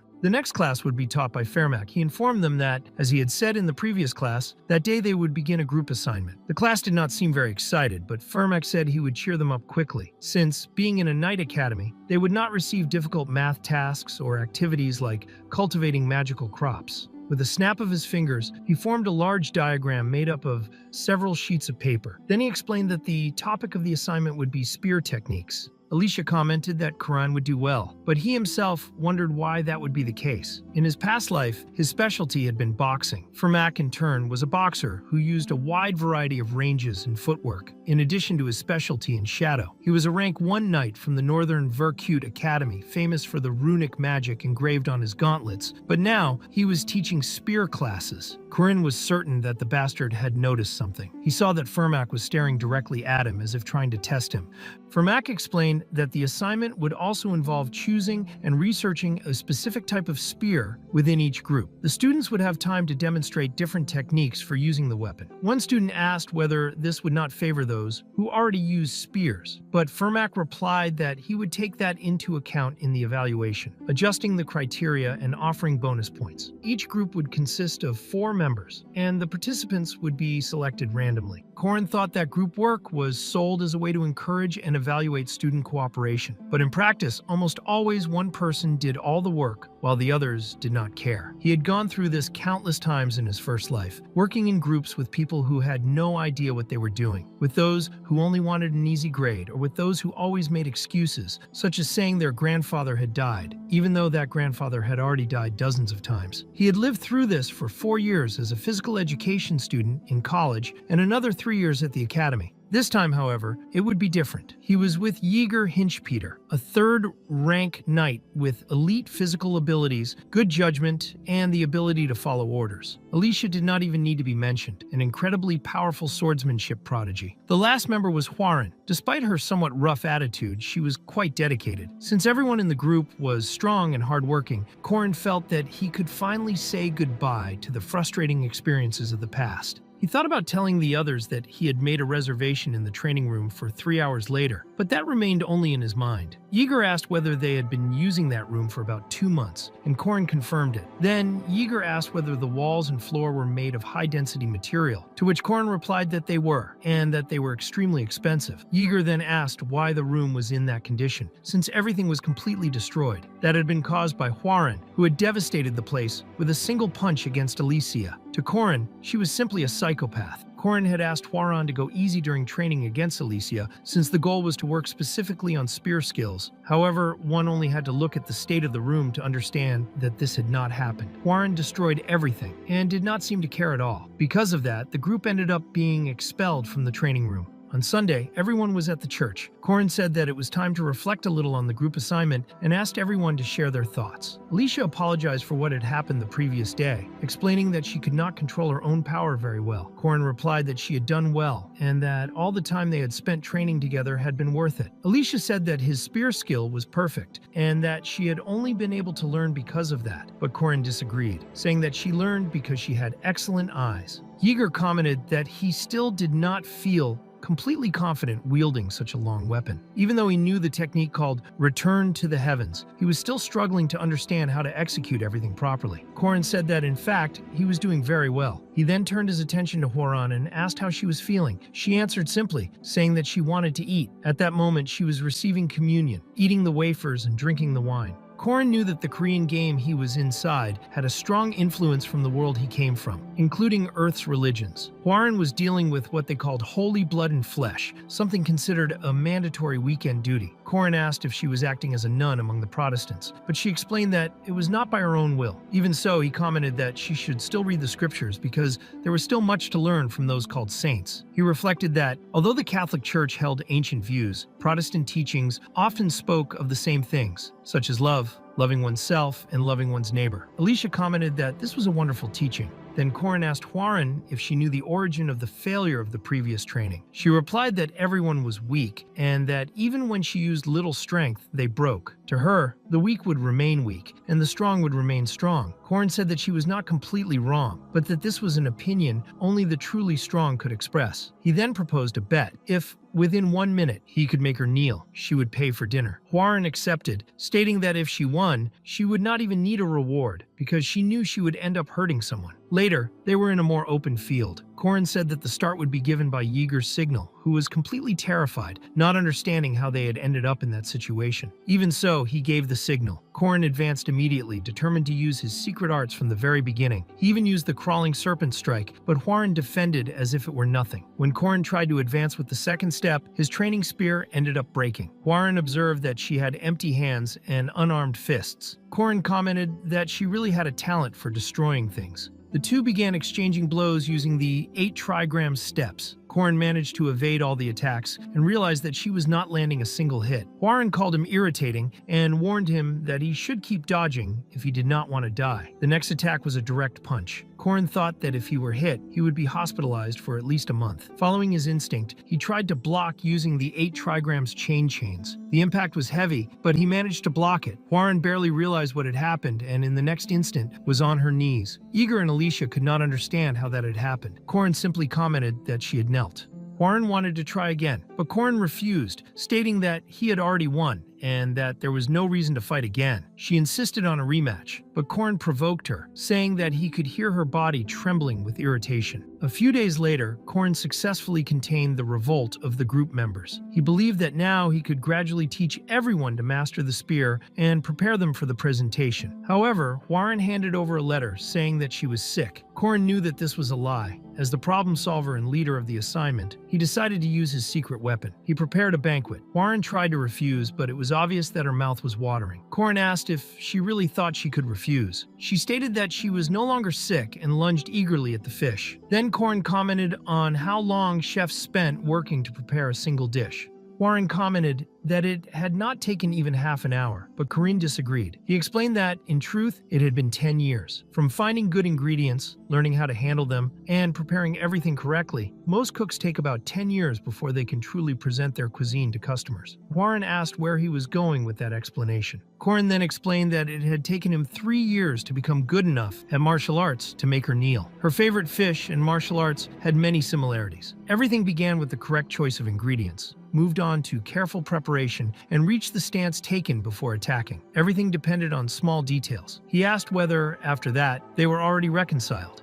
As an answer, Warren simply threw a notebook at his face. In it were written spear positions and basic principles. Corinne immediately realized that she had done all the necessary research and thought that this was something a good girl would do. Alicia and Yeager were also training the spear with dedication. Thanks to Warren, there was no longer any concern about the theoretical part. They already had enough material for the presentation. As time passed, mid-May arrived, the first week of group presentations. The order of the presentations was sequential, and the group before them would go first. The leader of that group was Pales, who announced that the theme presented would be the 5-star spear. The presentation went without major problems. Fermac commented that it had not been bad, but warned that from that moment on, he would break through their formation. Then, the former first-ranked knight of the Kingdom of Elas, a graduate of the Northern Vercute Guardians Academy, Fermac Daemon, would face the students directly. He said that if the group could endure 10 seconds, they would receive the maximum grade. Then he ordered them to block his attack. The students were not prepared for that. Fermac advanced using a boxing stance and, in less than 1 second, knocked down the entire group. Yeager commented in amazement at his speed. Corin realized that the professor was not holding back. Fermac assessed that, despite the lack of practice, the choice of a group spear technique had been good. The grade was B, no one complained, since everyone was lying on the ground.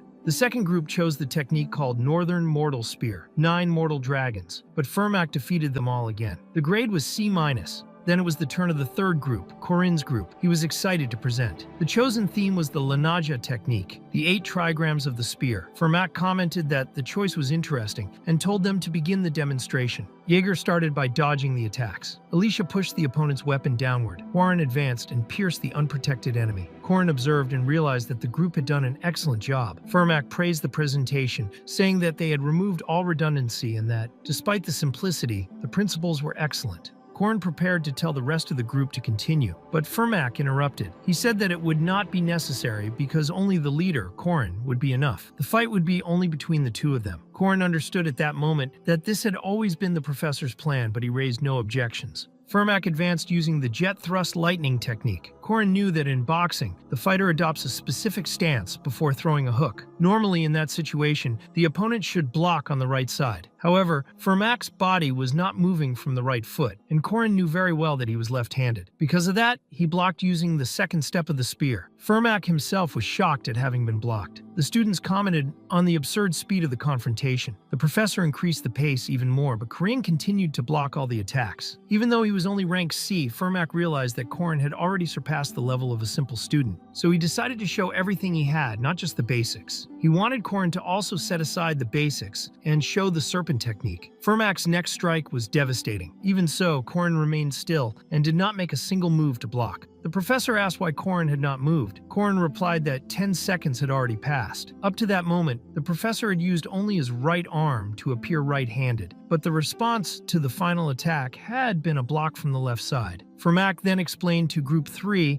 that when it came to secret arts, many chose elaborate techniques blindly, but that basic principles were, in fact, the true secret arts. He then announced that Group 3 would receive extra points and take the maximum grade. The students were extremely emotional about the result. After that, Fermac called Karenin aside for a private conversation and asked him not to feel pressured, since it would only be a casual talk. Later, already in the professor's office, Fermac asked whether Corin was really just a 5th-ranked student. Corin replied that he was, at least officially. The professor stated that he should be aware that his abilities did not match those of a 5th-ranked knight. Corin reflected that he could neither capture nor sense spirits because of his runic oath. Because of that, he could barely capture a 5th-rank evil ghost, which prevented him from advancing in rank. Fermac explained that the professors of the Knight faculty had recently gathered to discuss his case. The conclusion was that Corin needed to be re-evaluated. He would receive several missions, and based on them, his rank would be reviewed. The maximum rank allowed in this re-evaluation would be semi-first rank. According to the professor, the results Corin had shown were good, even though though they had been achieved through unconventional means. Corrin thought that ranking up in that way was not a bad thing, since the pay would increase. With a better rank, he would also be able to choose higher-level missions. If this were really inside a game, that kind of privilege would only come after the second year. Because of that, he accepted the reevaluation and asked what he would need to do. Fermac explained that there would be 2 missions carried out alone, involving monsters and evil spirits of semi-first rank. At the moment, there were 4 missions of that level available at the Guardians Association, 2 involving monsters and 2 involving spirits. Corrin realized that, in the end, they were asking him to capture 1 monster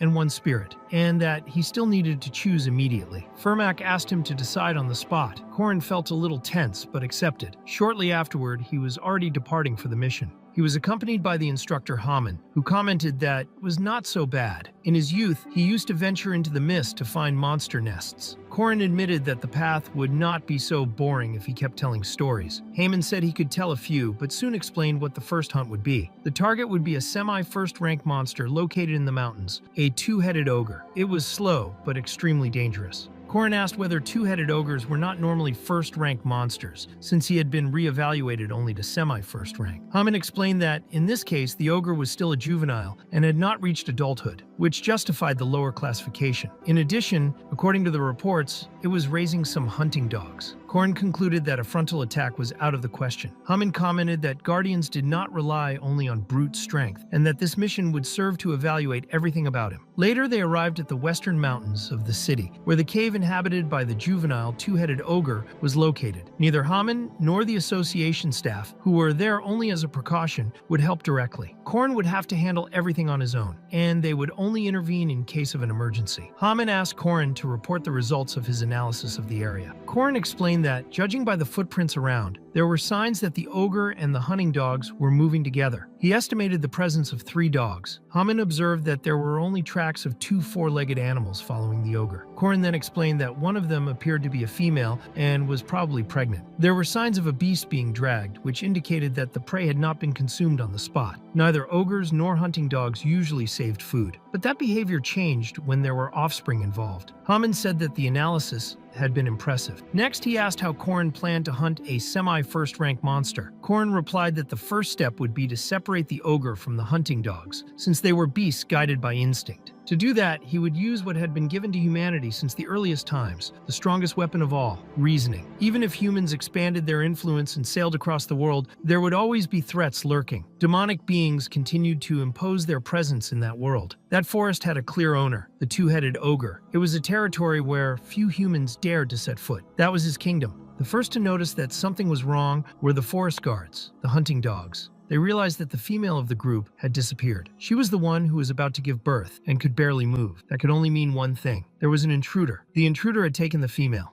When the information reached the great king of the forest, a roar of fury echoed with such force that it made the entire region tremble. The ogre 2 heads, twisted by rage, declared that the female had to be rescued. The great hunting dogs departed immediately, following the scent of the kidnapped female, while the ogre advanced right behind them. Within that kingdom, nothing usually stopped them. The tracking ended in a clearing. The female was found tied at the center of the area. She rubbed her snout against her companion, trying to confirm that he was all right. The moment they tried to free her, the trap was activated. Giant logs fell from above, completely crushing the beasts. In a few moments, almost all of the hunting dogs were killed. The last survivor realized too late that they were no longer hunting the intruder. It was the opposite. While he tried to catch his breath, a new trap was activated. Runic stones exploded, releasing destructive energy. That was something only one race could create, the malevolence of a human. The remaining beasts were burned to ash. Seeing his loyal subordinates reduced to cinders, the ogre entered absolute fury. The trap also turned against him, but that was not enough to injure the king of the forest. Even so, he did not realize that the hunt was only beginning. The ogre was also a natural hunter. One of his heads possessed keen vision. The other had an exceptional sense of smell. Together, they worked to avenge the hunting dogs. Following the tracks was not difficult. There were so many signs that it was absurd. The enemy did not even try to hide his own scent. Even so, on the first day, the prey was not found. The tracks were there, but even with constant pursuit, it always escaped. Even when it seemed to be one step away from capture, the target vanished. When he camped that night after trying to contain his frustration, the ogre was ambushed. A Hagelar's rune was activated. The attack would have been fatal if not for the attention of the second head. Even so, shards of hail grazed him. Nothing significant. Soon after, new attacks began. Whenever he tried to sleep, hailstones fell on his head. the ogre began to ignore it, believing it did not represent a real threat. Then flaming stones appeared, setting part of the forest on fire and burning his body. Even as dawn approached and chaos spread, the prey continued to leave only ambiguous traces. 3 days passed like that. That was when the ogre finally realized the truth. He was not the hunter. He was the prey. Grief and fury accumulated within him until the source of everything appeared before his eyes. Corin emerged and made it clear that he was tired of that pursuit. The ogre charged immediately, consumed by rage. Corin responded with a leap, attacking from the air with his spear. The ogre believed he would not be able to dodge in midair and tried to split him in half with his club. At that moment, Corin used the pagoda tree mountain throw together with the technique of the 2 unnecessary strikes. The impact was devastating. The blow completely tore off the right arm of the 2-headed ogre. Even unarmed, Corin advanced and executed the 8 trigram strike, the primordial chaos palm. The impact was so violent that it destroyed the monster's internal organs, reducing them to a deformed mass. The tyrant of the forest met his end as prey to a human. After the battle, Corin explained that after filling his aura core, he had finally managed to use all the necessary power. The ogre had been defeated. Even so, his concern was now with Mariette. The narrative then returns 3 days back in time. Mariette was once again feeding Corin. He asked how far she trusted him and how far she would be willing to go by his side. Mariette, surprised, even burst the blood bag she was carrying, not understanding what he meant. She admitted that she might have gone too far, but made it clear that she trusted him. Corin then explained that he had a plan and that he needed her help. Starting the next day, she and Alicia would be part of it. Mariette did not understand immediately and questioned why the other girl would also be included if she herself was essential to the plan. Later, Mariette changed her clothes and took a bath to remove the blood. Despite being a veteran guardian and a special vampire with a turbulent youth, she was still just a young girl in the prime of her youth. The words chosen by Corin, which could easily cause misunderstandings, were enough to make Mariette's heart tremble. Even so, she was not naive. She realized that Corin always seemed to be one step ahead, planning and reacting even before something happened. This had already become clear both when he saved her and when he saved Alicia. She was not ungrateful for his efforts, quite the opposite. Even so, she began to wonder how much Corin truly knew. However, because she was in love, she ended up becoming blind to these details and once again accepted the favors of her unrequited affection. The reason many mages wished to become professors at the academy was not only the incredible collection of Merkaba books, but also the enormous research building. That place housed extremely rare ingredients, things that many mages only dreamed of seeing one day. Among them were special monsters that could not be killed and could only be sealed. Later, the mage Dana and Fermac stood before a massive wild boar. Dana asked whether the professor had ever heard of the boar that devoured an entire iron mine, along with the veins that had been buried deep underground. Fermac asked whether that research was related to the alpha trait of the special entity. Dana confirmed and explained that she wanted to write a thesis on the influence of a special demonic tribe on low-rank entities. Fermac asked whether it was enough to engrave a rune on the special monster. Dana confirmed, and commented on how good it was to have him by her side, praising his intelligence. She also pointed out that nowadays it was rare to find someone who mastered runic magic. Fermac explained that this was because runic magic was considered a dead language and difficult to use in real battles, unless the user was a knight like him, with a large amount of mana.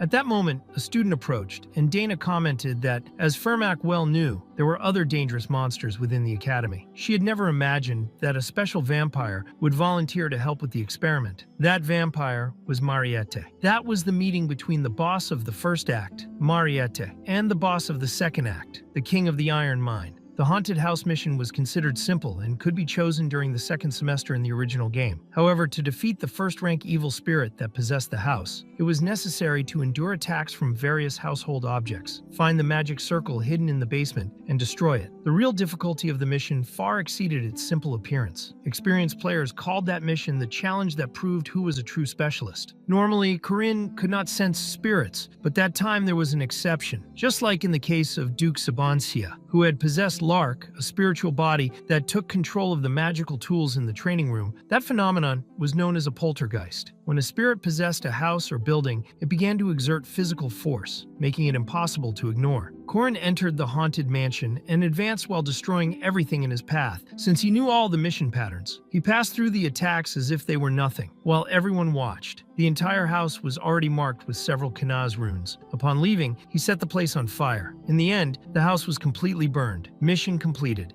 He finished everything in just 30 seconds. For him, it was extremely easy. Instructor Haman commented that it was a magical dungeon that not even 2 rank 2 mages could complete. He did not understand how that had been possible, and even wondered why he was talking to himself. Korin thought that this had been the final strategy left behind by the legendary streamer who had dominated the world of broadcasts in Korea. The instructor approached and congratulated him. At that moment, Korin was officially recognized as a semi-spirit. After that, Haman mentioned a nearby port city called Sar and suggested that they have dinner together at a restaurant he knew. Korin asked if it was a sushi restaurant, but in truth, he was more interested in the city itself. There was something specific he wanted to find there. That was the real reason he had chosen to carry out a hunt for evil spirits in that region. The two of them left together toward the restaurant. Out of the corner of his eye, Korin noticed that Duke Go was still following him. That was perfect. It was then explained that 88 years earlier, at the North Pole, on the Dingle Peninsula, despite the extreme cold, there were countless natural resources. Among the frozen mountains, there was a gigantic mine, so rich that some called it the Iron Mountain. The pioneer miners of the region, in search of iron or gold, witnessed something unbelievable. An enormous boar was devouring iron ore. The creature became known as the boar that devoured everything. The demonic boar of the Dingle Peninsula, the king of the Iron Mountain. That was the first record of its existence.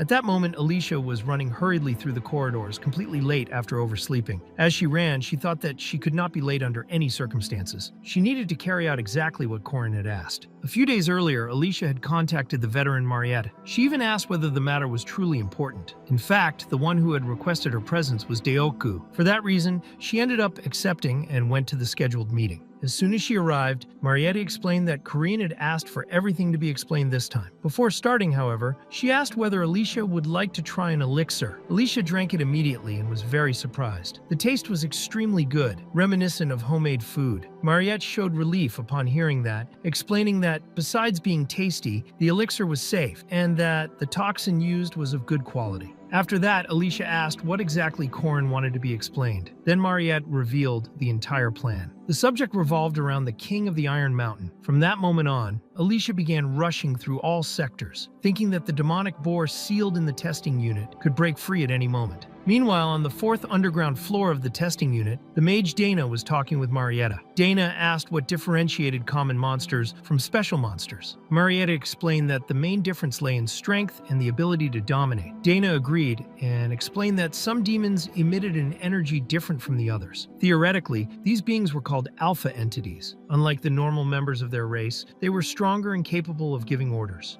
These alpha entities could easily command monsters of the same species. However, this ability of domination did not work on different demons. In the case of special monsters, this limitation did not exist. Mariette added that special demons could command any demon weaker than themselves. Dana asked whether Mariette had ever experienced something similar. Mariette remembered when she fled to the hunting grounds, driven mad by thirst for blood. In that state, she had controlled monsters so that they would offer their own blood. Thinking about it more carefully, she concluded that it was not exactly domination. At that time, instead of controlling their minds, she had subdued them through fear. Dana then explained that there were 3 main types of demonic entities: monsters, evil spirits, and demi-humans. The influence of alpha traits varied among them. Marietta asked whether that meant it would be possible to easily command other demi-humans. Dana replied that more research would still be necessary, but she believed that in general, no. The intellect of demi-humans was far greater than that of common monsters.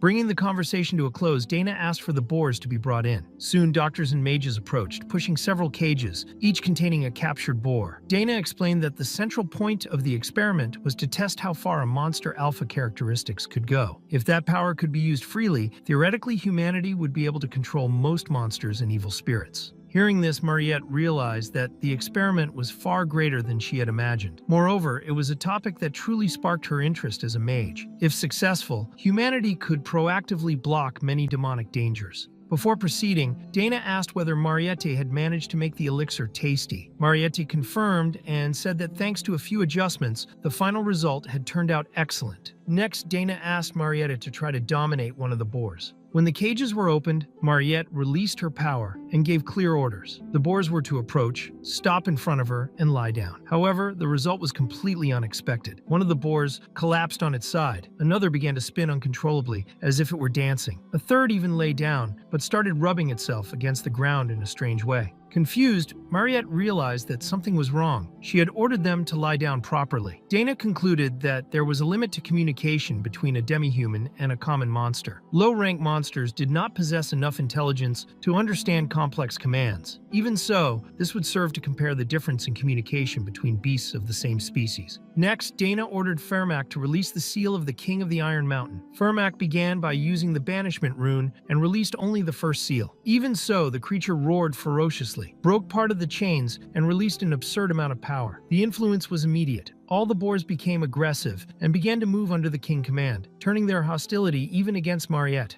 The boars did not obey, and Mariette had to retaliate using her own power to contain them. Dana was unsure whether that had happened because of the limitations of control or simply because they were all boars. Mariette stated that fortunately she could still restrain them with ease. Before the situation could stabilize, a new emergency occurred. The monster from cage A107 escaped suddenly, destroying everything around it. The creature was a manticore, which charged directly at Mariette. She defended herself using her blood lances, but the manticore dodged every attack. At that moment, Fermac told her to conserve her strength. Then he struck the creature with an extremely powerful punch and finished it with a direct blow that destroyed it completely. Soon after, Fermac informed Professor Dana that something was very wrong. It was not just the manticore. Several other monsters began to escape at the same time. One of the doctors warned Dana that everyone needed to evacuate immediately, but Dana ordered the activation of the large-scale monster resistance circle. Even if some research funds were lost, the priority was to handle the situation safely. A doctor from Group 2 reported that the magic circles were not activating. The group responsible for sealing confirmed the same problem. Someone had destroyed the magical sealing circles. Then the worst possibility became reality. The great creature, the King of the Iron Mountain, broke free. Meanwhile, in the port city of Sar, Corin was sitting in front of a large seafood banquet. The reason for being there was not just to eat. He was celebrating his promotion to semi-spirit rank together with Haman. Corin suggested ordering a bottle of suju, but Haman reminded him that he was still a third-year student and legally underage. In that mixed world of modernity and medieval age, he simply could not drink alcohol. To Corin,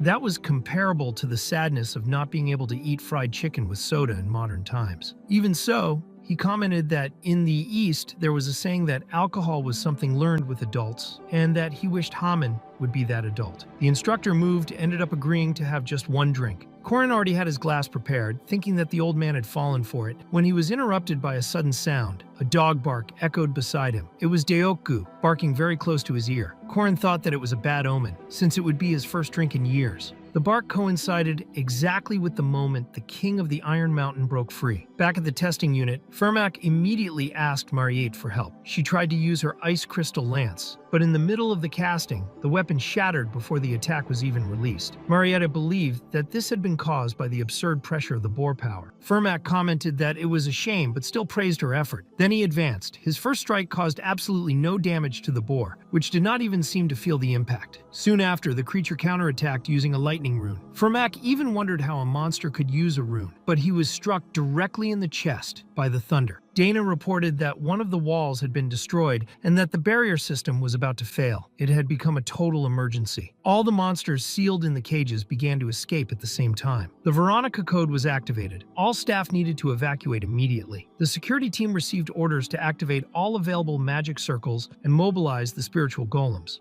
The golems, armored creatures created to face monsters, formed the last line of defense to ensure the escape of the others. Even so, unimaginable beasts were set free. A rank 1 venomous dragon, the rank 1 king Hyrant, and an army of demonic beasts advanced without control. Dana stated that if those creatures escaped the academy, the situation would become catastrophic. She authorized consecutive lightning strikes. The turrets began firing beams at the monsters, but some of them did not even react. One of the creatures advanced directly toward Dana, who was saved at the last moment by Dronzer, who commented that he was just making a technical visit. He fired his magic swords, eliminating several creatures. When another tried to spit fire at him, it was interrupted by someone who had the ability to gather scrap and create golems. Crenell used the remains of the destroyed golems to form a new scrap golem. He commented, satisfied, that he could control them as well. The techniques that man had taught really worked. A few days earlier, Corin had explained that stamina and physical strength were also essential for golem magic. After that, he physically trained Crenel and taught him some techniques. Now the result was clear. The method really worked. Even so, the scrap golem ended up being struck by extremely sharp claws and was damaged. Still, Crenel continued fighting because the druid Yahello appeared to support him with her roots. Wood mixed with metal parts, forming a hybrid golem of wood and scrap. Seeing that, Crenel wondered how Corin always seemed to know in advance what was going to happen. That was exactly why he had taught him that method as well. At that moment, the venomous dragon was about to reach the third underground floor. Before that happened, Alicia appeared and intercepted it, turning the confrontation into something fast and precise. As if she were preparing venomous dragon sushi, Dana realized that she had arrived at the perfect moment and thought it was impressive how all the students who had appeared there possessed at minimum rank 1. Even surprised, Dana asked why so many students had come to that place at the same time. The answer was unanimous. Everyone said it was just a technical visit. At that exact moment, the plan of a boy who was not even present at the academy continued to be executed flawlessly. As a last resort, Mariette activated her blood realm. A powerful barrier formed, trapping the Iron Mountain King once again. Not only did blood wrap around him, but also ice spikes that pierced the creature's body. After completely impaling the monster and leaving the doctors terrified, Mariette warned everyone not to lower their guard. That creature was special, just as had been seen before. King Heron, unlike a simple demonic beast, was a high-rank monster, something that would easily appear in monster movies. He advanced, destroying everything around him. Dronzer noticed the chaos and warned that the creature was breaking everything, demanding that someone do something immediately. Crenel asked for Yahello's support again. The golem advanced using spiritual power combined with her druidic magic, trapping the monster among roots and resilient plants. Then Crenel explained that the plan was to detonate all 5 spiritual bombs absorbed by the golem. The duo Crenel and Yahello was known in the game The Heroic Legend of Ahan, precisely for dealing with giant monsters with extreme efficiency. The golem activated all the necessary systems to use the weapon of nature. A massive wooden fist formed, equipped with spiritual bombs. Crenel, overwhelmed by intense energy, triggered the final mechanism and executed a powerful rocket elbow strike. The impact was devastating and completely eliminated the rank 1 monster. Meanwhile, Corin, in the port city of Sar, reflected on why he had chosen the haunted house mission specifically to reach that point. Beside him, Diokgu whimpered, extremely worried. Corin knew that he still had something important to do. Shortly after, he knocked on the door of a church. A nun answered, and Corin introduced himself as an academy student sent from abroad. He explained that he could not attend mass due to his missions, but asked if he could pray in a reserved room. The nun allowed it without hesitation. Upon entering the prayer room, Corin confirmed that his memories were correct. On the table there was a signal device disguised as a cross. When he pressed a secret button, a portal opened. From within it emerged Professor Josephine, holding a knife to his neck and demanding to know how he knew about that signal. Corin, remaining calm, indicated that there were urgent matters that needed to be resolved before any explanation.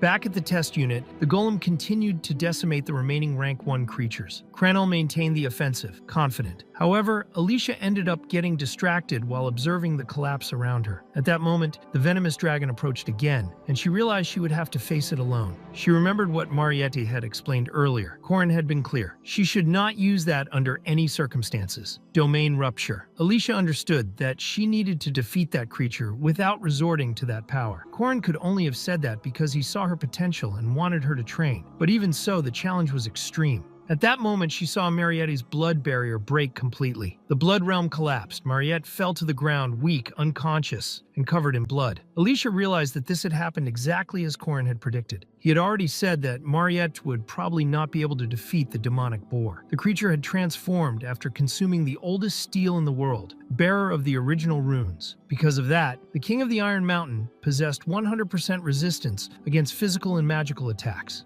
That was the reason countless heroes had been killed by the demonic boar. Even so, Mariette got back up and did not give up, because Corinne had asked her to do so. Alicia was distracted again and was almost struck by the venomous dragon, but she understood that she had no choice but to win as well. The mage Dana was still in complete despair and could do nothing but sigh at the scene before her. Marietta, one of the most powerful students, was directly facing the demonic boar, the king of the Steel Mountain, a legendary demonic monster, in a brutal confrontation against an elder-rank vampire. She was clearly struggling, but she remained standing, which by itself was already an extraordinary feat. Professor Dana realized that she was witnessing a moment that would one day be recorded in history. When the boar charged once more, it pierced through all the ice attacks launched against it. Mariette was forced to use the multiple shield of blood and snow, but even that defense ended up being destroyed. The students struggled with all their strength to prevent the demonic spheres from escaping the test unit, yet everyone felt that defeat was approaching. Mariette was struck head-on by the creature, but when the monster itself realized it, she was no longer there. Duco had saved his master. Mariette then realized that reinforcements had finally arrived. Meanwhile, Alicia suffered another attack from the venomous dragon and found herself cornered. She thought she would not be able to defeat that creature without a domain rupture and wondered what Corin would do in her place. When the monster tried to bite her again, Alicia dodged, focused, took a deep breath, and remembered the fundamentals. Just the basics: dodge and cut. Emptying her mind and using the ascent of the heavens of the Dosen sword, she sliced through the great serpent's scales from end to end. After being torn apart, the creature finally fell dead. Alicia realized that she had managed to defeat the monster without using domain rupture. Corin approached and acknowledged her good work. In fact, everyone had done well. Crenell confirmed that they had defeated the monster, but they still needed the warrior Luden. Yahello stated that the success had only been possible because of her. Corin asked for a situation report. Alicia explained that Mariette was still blocking the attacks well, but needed help. Josephine asked what the plan would be from that point on. Corin Locke, who had been brought from the church, clearly had something in mind. He confirmed this and explained that he only needed a small amount of help to capture the demonic boar, although there were still many other monsters there. Corin's plan was to feed the monsters in the test unit with runic magic stones. After ingesting large quantities of these stones, he could snap his fingers and burn all the monsters from the inside out, using runic resonance. His silver spear made of runic stone had exactly that function. Taking advantage of the opening that was created, he advanced together with Alicia. Among the medium high-level monsters that survived the activation of the resonance, about 30 remained standing, including the special demonic boar. Even so, Corin stated that there was no reason to worry, and asked Dron to join him. Dron replied that his boss had finally returned. Corin also called for the so-called Dream Team to gather. All the great names of the heroic legend of Arhan were gathered there, the heroes who would save that world. Mariette was genuinely happy to see Corin again. The group leader declared that the time for the true offensive had come and that the counterattack began at that moment. Corin knew very well that this group was not only powerful, but also fluid and perfectly synchronized. Even so, confidence was not absolute, because the opponent was terrifying. The King of the Steel Mountain devastated everything in his path and never showed mercy at his peak. Mariette ordered everyone to prepare. The boar charged with everything it had, using its horns, but Crenell showed no fear and tried to use the warrior Luden. Corin interrupted, making it clear that they should not face it head-on. When the golem advanced impulsively with Crenell, it was pulverized by the headbutt of the King of the Iron Mountain. Confused, Crenell did not understand what had happened. Corin explained that, at that point, Crenell should continue attacking the demonic boar, while the others spread out. Yell needed to make the plants grow and resist by any means. She used vines to bind the giant boar, but it activated its original runes and broke free as if it were nothing. At that point, it became clear how absurdly strong that creature was. Corin then ordered Dron to flank the enemy with his magic swords. Dron thought that this was expected, since his employer was a natural strategist, always acting at the perfect moment. He used two blades, one of flames and the other of lightning, both reinforced with first-rank mana. Even so, the boar's original runes repelled the attacks as if they were insignificant. The boar had not been injured, not even slightly. Corin then ordered Duke Go to advance. He landed a headbutt squarely on the King of the Iron Mountain, throwing the creature backward. Corin explained that, to hit that monster, it was necessary to divide physical and magical attacks in a balanced way, as that was a very common pattern. The original runes, known as the 8 characters necessary to reach paradise, possessed a powerful but imperfect concept. The boar resisted physical attacks with its red fur and magical attacks with its blue fur. In addition, it still held a secret weapon, the golden fur. Corin ordered the Dream Team to restrain it by any means possible, and that, if they lost control, they should grab it again. Dron and Elatar would stay at mid-range, while Corin and Alicia would wait in the rear. Mariette would need to follow his commands exactly, which would be the most difficult part of the entire plan. Corin asked everyone to stop thinking about what came after and focus only on the present, putting everything they had into that battle, because only that way would they win. When the boar charged again, the golem dodged with a leap and grabbed the creature's head from above. The monster changed its fur to red and escaped the hold, but Dron took advantage to attack it with magic directed at the red fur. Corin ordered them to repeat the same pattern as before. When the boar changed to blue fur, Duco landed a solid physical punch. Drone realized that the strategy was truly working, but suddenly the fur color changed again. It had only been a feint. The boar understood that kind of strategy and counterattacked using the rune of destructive light, hurling Duco away, severely injured. Corrin ordered Mariette to release warp and use the blood spears, but the boar reacted by switching back to blue fur. Even so, Corrin already had another plan in mind. He advanced while calling Smurf, Tin's mascot, and checked whether he could block the next attack. Then Corrin used the Pagoda Mountain Shot combined with the Mega Strike. The blow did not hit the boar directly, but destroyed the ground beneath it, creating a massive crater. Corrin acknowledged that the monster had excellent reflexes and asked Mariette to launch even more blood spears. If the boar used blue fur to block the spears, it would receive a physical attack from behind. If it used red fur, it would be struck by the spears from the front. Corrin analyzed the situation, trying to predict the enemy's reaction.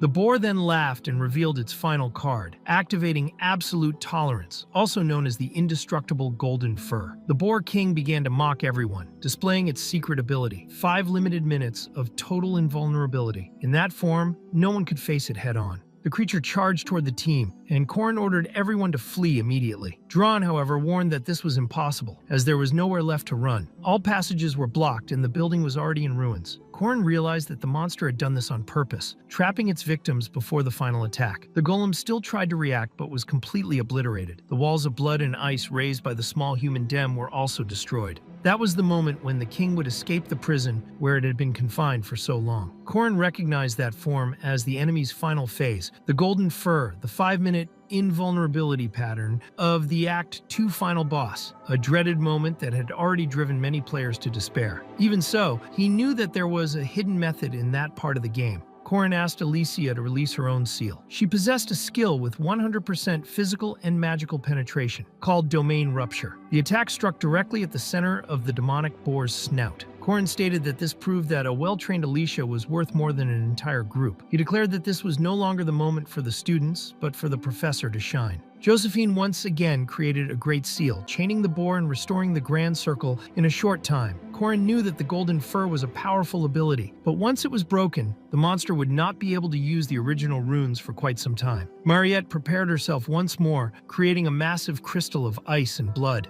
While Corrin and the rest of the group retreated, he asked the professor to block the final attack. Mariette focused everything she had and ended the battle once and for all, using the Crimson Spear. Thus, the nightmare from 80 years ago, the demon of the Dingle Peninsula, finally met its end. The creature's body was torn apart by the original light, revealing the original runes, the 8 characters required to reach paradise. This was an artifact from the sacred era that could not be destroyed by brute force, but whose vessel, the runic stone, could sometimes break. 88 years earlier, on the Jingle Peninsula, the boar had swallowed this runic stone, which ironically granted it an almost immortal power. Since then, no one had dared to retrieve it. Now the demon had been subdued, and the runic stone inside it shattered. The primordial rune did not disappear.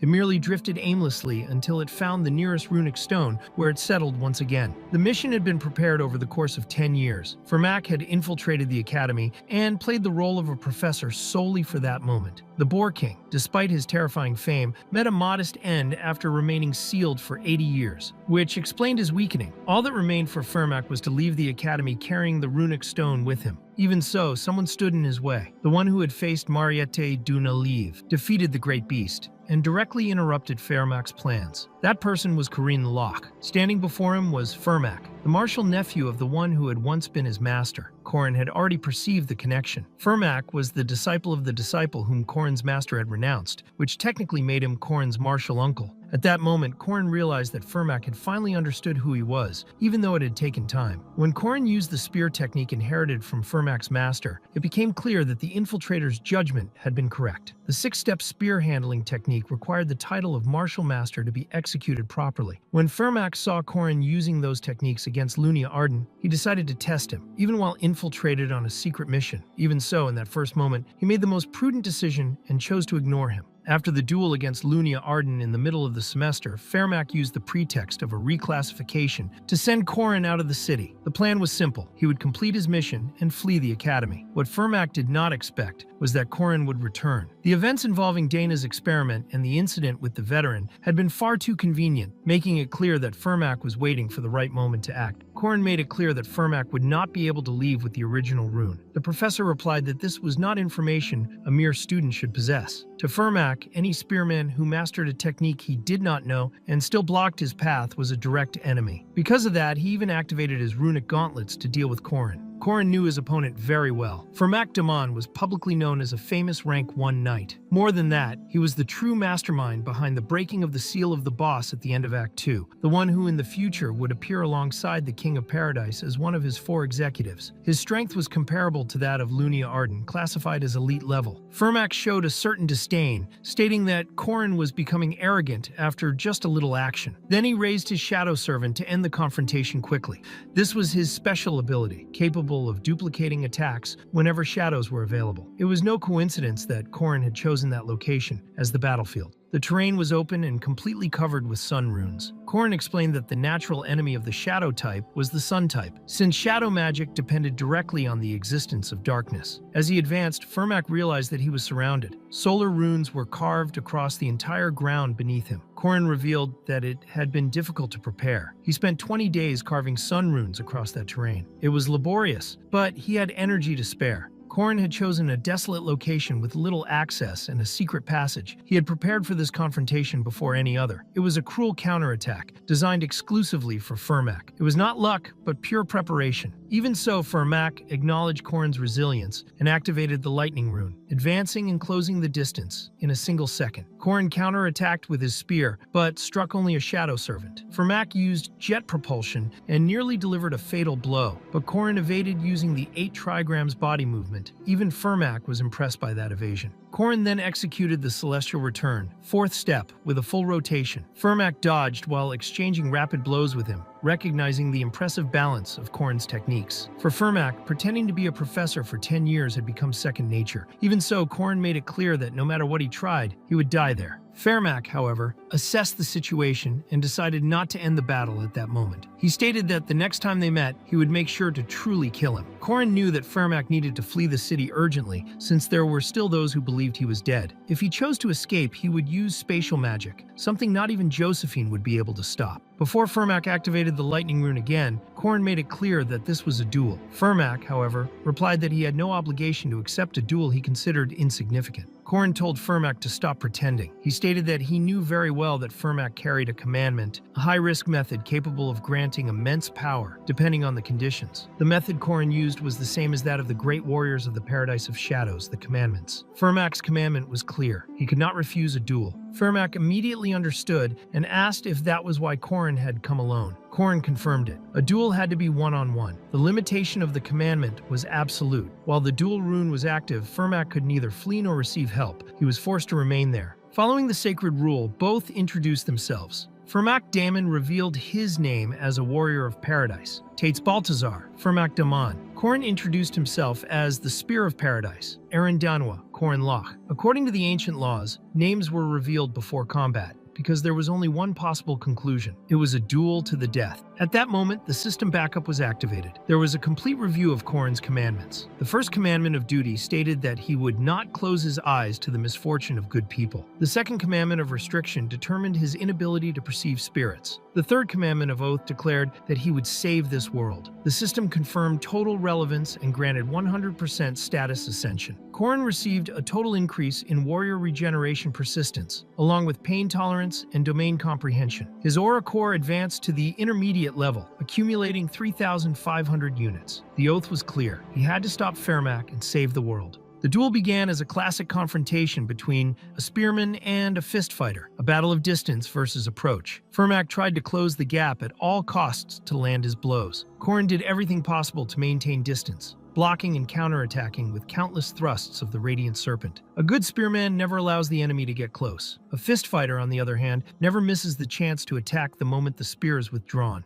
When Korin finished a sequence of attacks, Firmak charged forward with everything he had. This was already within Korin's calculations. Korin evaded by using the spear as if it were a vaulting pole, launching his own body into the air. Jumping in close range, combat normally increases vulnerability, since the attack would come at the moment of landing. However, Korin attacked while still in the air, using the Spear of Chaos. Firmak barely managed to block and realized just how fast that opponent was. Korin had executed 7 consecutive attacks between the jump and the landing. In response to this, Firmak changed his strategy. He activated the lightning rune at the exact moment Corrin became still, preparing the return of the heavens. By the second step of the technique, Firmak already had his fist armed and struck Corrin head-on, displacing his face and making him spit blood. That was only the beginning. Firmak launched a brutal combo, landing countless consecutive punches. The next attack, a true rain of meteors, would have been enough to bring Corrin down. He knew it. In a fraction of a second, his eyes followed Firmak's fists. Something was wrong. Firmak did not intend to strike. His hand was open. He grabbed Corrin's spear, drew a lightning rune, and hurled it away, pinning it into a tree. Firmak asked what he would do now. A spearman without a spear. The next blow was blocked by Corrin's arms, but the impact sent him flying. Pain surged through his body. He tried to activate the return rune, but the spear was stuck with such force that it did not respond to the call. Firmak advanced again, starting another combo of rapid punches. Even so, Corrin declared that regardless of the weapon, he was still a martial artist. He activated the ignited palms of the 8 trigrams, landing several direct blows to Firmak's chest. Then he used the piercing palm, striking directly at the heart. Firmak admitted he was almost surprised. However, he stated that Corrin's boxing could not compare to his skill with the spear. He remained unharmed after the blows and answered with a devastating punch to the liver, followed by a left hook. From that moment on, Corrin began to be overwhelmed. His body was crushed by Firmak's consecutive strikes, as Firmak pressed forward without giving him any room to react. He had already lost the will to fight. Even so, before Firmak could finish the fight with a straight punch to Corrin's stomach, the spear returned at the last instant and blocked the attack. Corrin declared that he acknowledged Firmak as a difficult opponent, keeping a smile on his face. Firmak had not noticed, but his own blows had pushed Corrin exactly into the position where the spear was embedded. That opened a decisive opening. Corrin activated the intent of the crawling calamity serpent and advanced with a precise thrust. The spear pierced Firmak, making him bleed heavily and fall to the ground. Even so, he managed to stand up at the last moment and admitted that it had been impressive. According to him, Corrin had reacted perfectly at the moment physical attacks ceased to work. Each response had been chosen at the exact timing, and once again Firmak found himself at a disadvantage.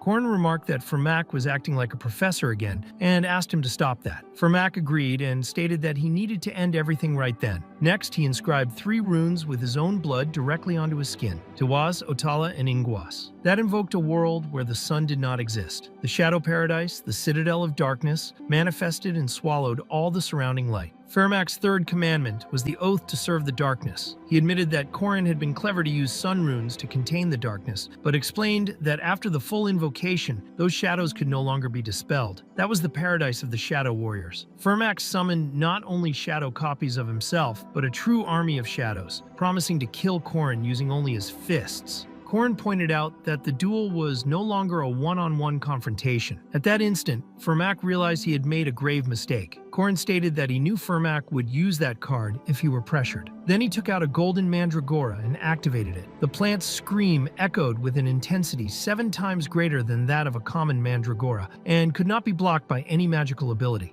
The sound dissipated the shadows, burst Firmak's eardrums and Corrin's as well, although he showed little concern for the pain. Corrin declared that Firmak would die there, the demonic beast had already been defeated, and the mandragora would continue screaming. Corrin possessed pain tolerance and could endure it for a long time, while Firmak, wounded, would not have the same endurance. Desperate, Firmak summoned 12 shadow servants, claiming that within the Fortress of Shadows, the chances of defeating him were null. Even with the mandragora hanging against his body, Corrin advanced and destroyed the servants one by one, cutting them down with his spear. He did not expect, however, the direct attack from Firmak, who used jet propulsion and hurled him against one of the walls of the Shadow Empire. Firmak tried to chain another combo of blows. Corrin realized that he could not continue like that. He tore off his own shirt, revealing a body covered in numerous sound runes engraved directly into his skin. That was not showmanship, it was preparation. Corrin declared that this would be a fair fight, 1 against 1, without tricks. Firmak believed that the Shadow Servants would not be able to harm Corrin in that state, but he realized too late that it was practically suicide. Corrin's body began to enter controlled combustion. Taking advantage of the moment, he pushed the enemy back with rapid strikes of the serpent and demanded that Firmak stop conserving energy. The fight had to go on to the end, with pure strength alone. Instinctively, Firmak felt that the young man before him was his natural enemy. He decided to risk his own life and activated the 6th step, Sa, an ability that burned the aura core in exchange for power and speed, the supreme technique of the great warriors of the Paradise of Shadows. Corrin, with his body in flames, responded by activating the 6th step of the spear, Sura. Both advanced at the same time. When the spear collided with Fermac's fist, neither of them felt pain. Fermac landed a direct blow to Corrin's face, which Corrin ignored, responding by cutting into the enemy's body like a maniac. The next strike of the spear tore off Fermac's arm. They continued exchanging attacks until only blood remained on the battlefield. In the end, the spearman remained standing. The fistfighter fell to his knees, his chest pierced by the runic spear. Before dying, Fermac admitted that it had been incredible. Exhausted and on the brink of death, Corrin acknowledged that he had won. If he closed his eyes at that moment, Corrin could hear the screams of the past, people begging for his help. In the other timeline, when he faced Fermac again after losing to him, both were trapped in the realm of nightmares. Innocent people died in that massacre, and Corrin lost friends and allies. Fermac, one of the four celestial kings, tried to bring hell into this world as a confidant of Tates Balthazar. This time, the outcome was different. Corrin killed him. He realized that Fermac did not carry one of the secret treasures of the four kings, but he still possessed the original rune. Corrin recovered it. Tates Balthazar had been gathering the 8 original runes to bring the Shadow Paradise back into the world, but now that would not be possible. Corrin was in possession of the original rune O. For that reason, Tates Balthazar would not be able to complete the ritual. Corrin had sworn to save that world. Looking at the rune in his hands, he wondered whether it was really worth so many deaths, so much hatred and resentment against existence. For the first time, he felt that he was beginning to understand the true weight of that oath. Anger was leading Corrin down the wrong path. After everything, he was finally able to rest. His body fell with arms spread wide, completely bloodied and covered in wounds. He had done something insane. His left eardrum was ruptured. He had trusted his own regeneration, but the sun rune burned the upper part of his torso, both outside and inside. The pain was bearable for him. The real problem was the injuries caused by Fermac. His liver was pierced. His right clavicle was fractured. When the blow hit the sternum, the bones were crushed and the internal organs twisted. He was not well at all. He could barely move the left side of his body. He believed he had grown accustomed to pain, but in the end, he lost consciousness as the system delivered his rewards.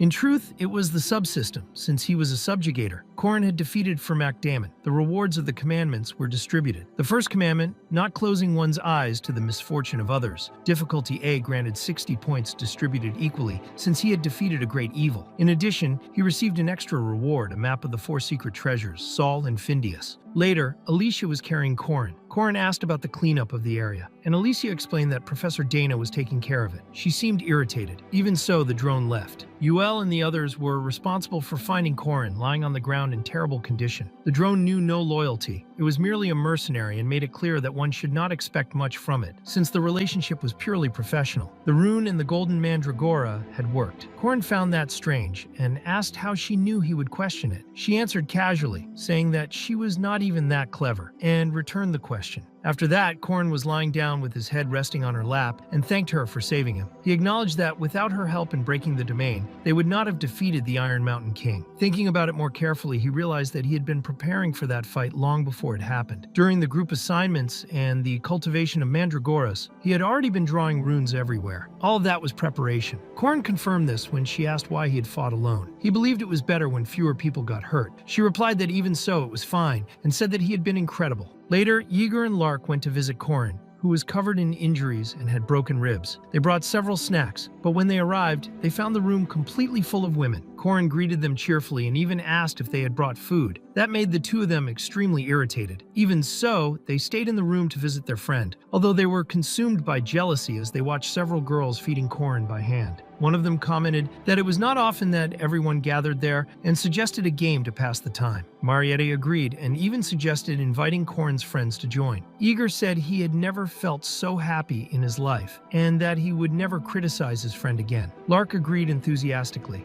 At that moment, someone knocked on the door. It was Professor Josephine, accompanied by the director. He asked directly how the student, Corrin, was feeling. Corrin realized that it was already time to begin revealing his hidden cards to the professors. Shortly after, he was left alone with the director and Josephine. The director apologized for asking his friends to leave the room, explaining that they needed to deal with confidential matters. He had many questions. The recent events could not be ignored, nor could the incident involving Luna Marriott. Corrin stated that Professor Fermac was a spy. The director replied that he understood the weight of that claim. Corrin noticed that they did not seem surprised, as expected. They had probably reached the same conclusion after seeing the precept on Fermac's body. Even so, there was a truth that not even they had discovered related to Tate's Baltazar. Corin explained that Fermac was a disciple of that person. Josephine argued that this was impossible, since 80 years had passed. Corin insisted that everything matched. The three-step spear, infinity, and the precept were the same abilities that had been taught to him. He was direct in stating that Fermac used exactly the same techniques. Josephine asked whether Corin was also a disciple of Baltazar. He replied that there was no reason to distrust him,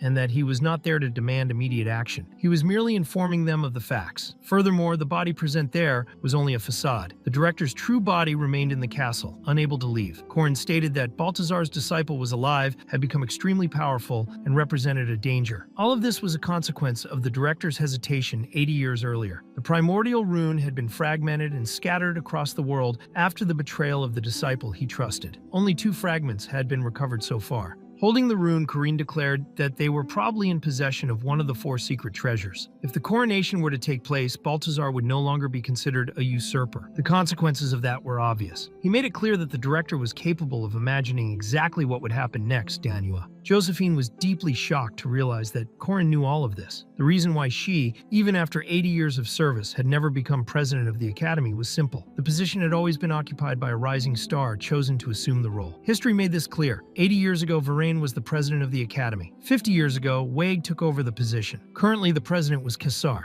The truth was even more disturbing. All of them were puppets created from runes, with the function of monitoring the world. All of them had been made by a single person, Aaron Danua. Faced with this, the director asked what Corin intended to do with this information. Corin replied that they both shared the same objective. Then he revealed his 3 commandments, the precepts marked into his own flesh. He stated that he would be honored to become the first spear of Aaron. Next, he knelt before the director and declared that he wanted to protect and save that world. He said that he could be treated as nothing more than a soldier, if necessary. At that moment, Corin remembered his master and the noble sacrifice she had made for him. Now it was his turn to repay that and protect everything. Later, Josephine met with the real Aaron and made it clear that she was against that decision. Aaron replied that Tate's Baltazar was still alive and questioned whether they could truly trust that child. She herself knew that she should not trust others so easily. The decision was to observe Corin for the time being. Aaron was aware that she carried an enormous responsibility and that she could not decide everything impulsively. Corin's words could be lies, but something in her hesitated. His eyes were sad and sincere, like those of someone who had lost something very important. Aaron thought that the child would certainly become someone special in the future. Sometime later, during the Merkaba Academy summer vacation ceremony, ranks were reassigned according to the students' performance. That ceremony had a special meaning. The rank received upon entering the academy was temporary, but the new rank granted there became official. While the ceremony took place, some students were bored and others extremely nervous. Even so, everyone knew that the reassignment could change everything. Depending on the rank received, even students could exercise rights equivalent to those of guardians.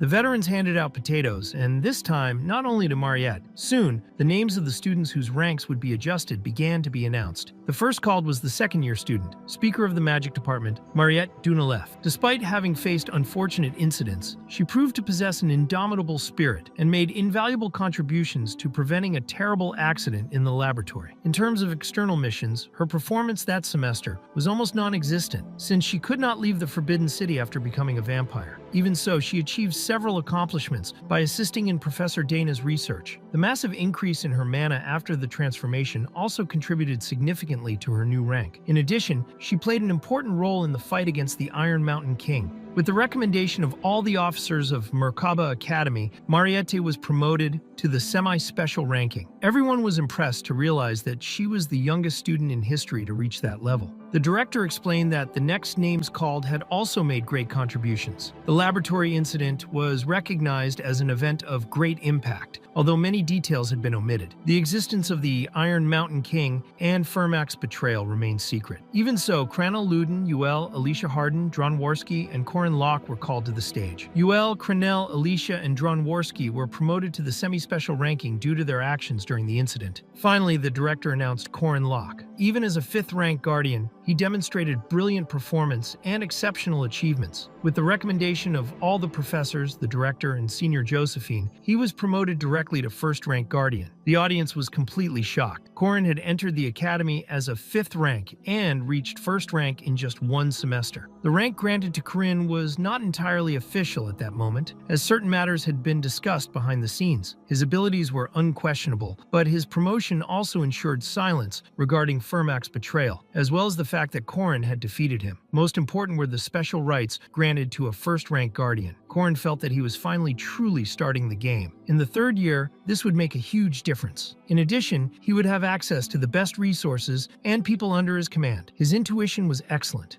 With the beginning of the vacation, Corrin asked the group what each of them planned to do. Dronzer said he would make money. Yeager stated that he would visit his family. Lark commented that he would do an internship at the Magic Tower. Yuel said she planned to travel with other druids, and Cranel stated that he would follow the same path, since the old castle would be demolished, and that would be a great opportunity to build a core. Alicia explained that she needed to return home, as her grandfather had summoned her. Corrin wished everyone a good trip. He himself would not return home. He had already tried to do that back then. The place he returned to using Corrin Locke's memories was empty. His family had decided to take a trip without him, all because of a system error that delayed the correspondence. He ended up making the trip in vain. Alicia asked whether Corrin would like to go with her to her family's home. She explained that it would be frightening to travel alone. Corrin thought that this suited her personality and did not recall any problem related to that in the game. Even so, he decided to leave it for another time, as he needed to go elsewhere. At that moment, Mariette approached as he reflected that he needed to leave the academy. If he did not depart at that time of year, he would not be able to reach the destination he sought. Meanwhile, inside a train carriage, several bandits were preparing an attack. They approached all the passengers and demanded cooperation, threatening to use the strength of a semi-special rank combatant. Corrin realized they had shown up at the wrong moment. One of the bandits, a bald man, placed a sword against his neck and ordered him to stay still. Corrin answered with a single direct strike to the chin. The impact was so strong that the bandit was launched upward, breaking through the roof of the carriage and opening a hole. The other criminals were completely confused by what they had just witnessed. From that moment on, Corrin could officially consider himself a first-rank guardian. He had always possessed the necessary power, but now he could exercise it openly. After that, he passed through the secret bookstore of Merkaba Academy and once again found the grimoire of the persistent warrior's regeneration. He read the story recorded there. The author described a warrior on the brink of death, with his body pierced and his organs exposed. Even so, the man used his own intestines to tie himself to a rock and remain standing. When someone asked whether they should cut his throat to end his suffering, the warrior replied that it would be more serious if he could not get a cup of water to quench his thirst. The man respected that courage, gathered water from a lake with his hands, and offered it to him. Soon after, something extraordinary happened, and all of the warrior's wounds healed completely. When Corrin finished reading, he was confused by one detail and wondered why the warrior had tied himself with his own intestines. Even so, he considered it a good story. At that moment, Duke Sabantia, possessing Lark's body, asked whether the castle in the south was still intact. Corrin confirmed that it was. The Duke said that if Corrin ever passed through there, he should look in his old office. There was still something important hidden there, something he would need to find on his own. The Duke showed respect for Corrin, calling him a runic sorcerer, and said he hoped Corrin had the courage of that ancient warrior. With enough courage, nothing would be impossible. The Duke stated that the man was humble and had promised to save the world, not as a hero or a sage, but as someone who chose not to run away when he had the chance. That was why he respected him. Before leaving Lark's body, the Duke thanked Corrin for telling the truth about his wife and his daughter.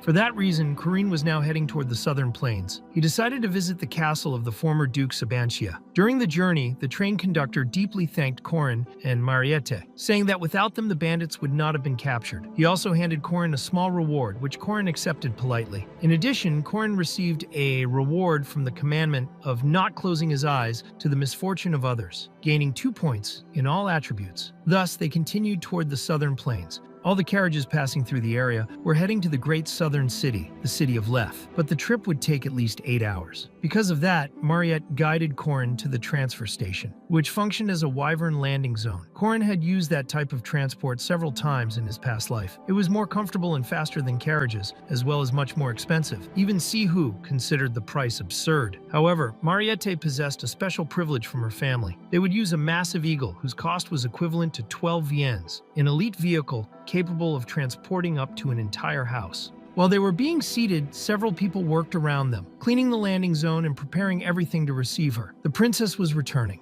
When the eagle landed along with the entire flying palace, an army of servants congratulated Miss Mariette on her vacation and bowed to her as a princess. Corrin realized, a bit late, something he should have noticed before. The destination was the city of Lef, and to the east was the city of Duna. Her surname was Dunalef, which finally made sense to him. During the journey, Corin tried to understand the scale of her family's harvests. Marietta explained that she was not completely sure, but estimated around 6 million. He thought she meant square meters and commented that it was already impressive, but she calmly corrected him. In fact, it was 6 million hectares, which was equivalent to 60 billion square meters. The magnitude of that made the size of the family's influence clear. Marietti's family, known as the Dunaleff family, was part of the most influential lineage in the South. They controlled halls, markets, postal services, agricultural cooperatives, and many other businesses. The signs seen during the carriage ride confirmed this. It was neither exaggeration nor performance. Soon after, they arrived at the great Dunaleff family residence. Corin asked why she had never said she was so wealthy. Mariette replied that the ones who were rich were her parents, not her. Corin thought that was typical of rich people, but the head butler, Paul, approached at that moment and commented that one day she would inherit all of it, once again treating her as a princess.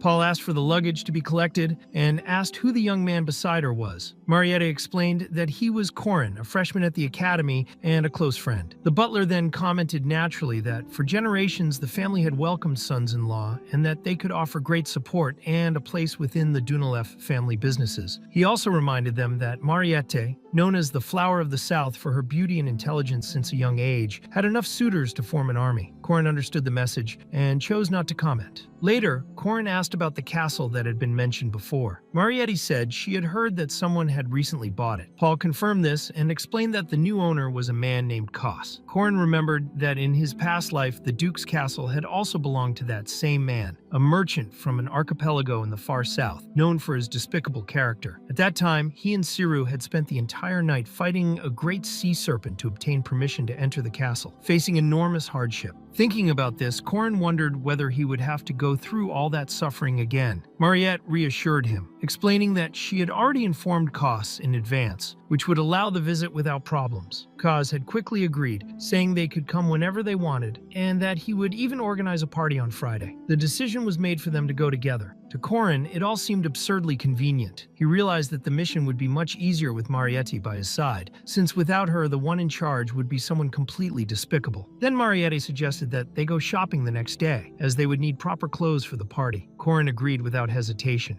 The next day on Mariette Street, they bought a suit for 3 gold coins, a necklace and shoes for 6 gold coins, everyday clothes for 4 gold coins, as well as a watch and jewelry, all paid with a check. Corin thought that amount would have been enough to make him rich in his old life, and asked whether she intended to make him pay everything back later. Mariette only commented that there was still one last shop to visit. She explained that she had reserved a special item at the blacksmith and showed Corin the same minerals used in Alicia's weapon, something he could not obtain anywhere else, not even at the academy. It was the unbreakable stone. Unlike refined silver, which could not endure inside domains, that rock became even more powerful under those conditions. Corin asked where she had obtained it, since there should not be any market for that material there. Mariette explained that if he coated his spear with the unbreakable stone, he would be able to use it without problems even inside a domain. She said that this would be her last gift, because seeing him happy made her happy as well. Corin thanked her deeply. Later, Corin was introduced to Mariette's father and mother. When visiting a friend's house, it was customary to have dinner with the family, but that situation was far from feeling like a simple casual dinner. Mariette's father, named Marty Dunaleff, approached and said he needed to ask a question before the meal, because depending on the answer, dinner might or might not take place. He asked whether Corin was a virgin, leaving him completely confused and unable to react immediately. Mariette's mother intervened at once, scolding her husband and saying there was absolutely no need to ask such a question. Corin thought it was already clear that this would not be a calm dinner. Marta Dunaleff stated directly that his daughter was not available and that Corin could not marry her. Before he could continue, Mariette punched her father's head hard against the table. Even in that situation, Mard commented that she looked very much like her mother when she did that. But Mariette told him to shut up. While being dragged out of the hall by his own daughter, Marty kept saying that he only wanted to protect her. Mariette's mother apologized to Corin for what had happened and explained that she already knew quite a lot about him through her daughter's letters. She said that she truly wanted to meet him and thanked him from the bottom of her heart for everything he had done. Corin replied respectfully, saying that he had ended up in a complicated position and had only done what he could. Above all, he believed Mariette deserved to be happy. The Duchess agreed. While reading her daughter's letters, she had noticed that Mariette was seeing the world differently and commented that this was to be expected from someone like Corin, which made Marty complain that he could still hear them. Even so, Marty declared that he was grateful for what Corin had done, but imposed that, at most, they could walk holding hands, since it was necessary to preserve his daughter's virginity. He was struck again, this time by Marietti and by his own wife at the same time. The Duchess commented that, unlike that man, she was a bit more liberal. Corin thought that, despite everything, it was a strangely happy and united family. The next day at the Duke's castle, Count Cassius received Marietti with great enthusiasm, saying that the Blandria family was very grateful for her visit. Corin realized with surprise that it was the same man from his past life, something that still felt hard to believe. They were received with great respect, wearing extremely elegant formal attire. Corin felt sincere pride. If he had not saved Mariette, he would never have seen her like that. More than that, the South would have lost its most beloved princess. People began to murmur when they saw her, commenting on her importance and on the reason the Count had personally brought her. For Corin, it was no exaggeration to say that the influence of the Dunalev family in the South was absolute. Using Mariette as a pass was far more efficient than facing a sea serpent. He suggested that they enjoy the party a bit before going to the office. Both had brought their equipment. When the celebration reached its peak and everyone was distracted, they would retrieve it to deal with what they needed to resolve. At that moment, a young man named Garley from the Rondinium family approached, saying that he had always admired Mariette and inviting her to dance. He was not the only one, as several other men also offered. Even so, the one who drew the most attention was Corin. Despite the general excitement, most of those men lacked proper manners. Corin kissed the back of Mariette's hand and asked for the first dance. At balls, it was basic etiquette for the first dance to be with one's partner, something he had forgotten in his past life, and for which he had been reprimanded. Mariette turned completely red and accepted without hesitation. While they danced to the sound of a beautiful symphony, Corin commented that she was very popular and wondered whether he had been imprudent, apologizing in case she had felt uncomfortable. Marietta replied that it had been unexpected, but that she had liked it very much. Corin felt that he was returning the favor to the one who had saved him, since he had received so much from her. Even so, the situation was delicate, as the two of them were very close. To resolve the awkward moment, Marietti stepped hard on his foot with her heel and apologized, admitting that she was not very good at dancing. Corin replied that it was fine. Corin thought that perhaps it would be better for him to lead the dance. He moved closer and whispered in Marietti's ear, asking her to let him take command. He said that for now, all she needed to do was look at him, her partner,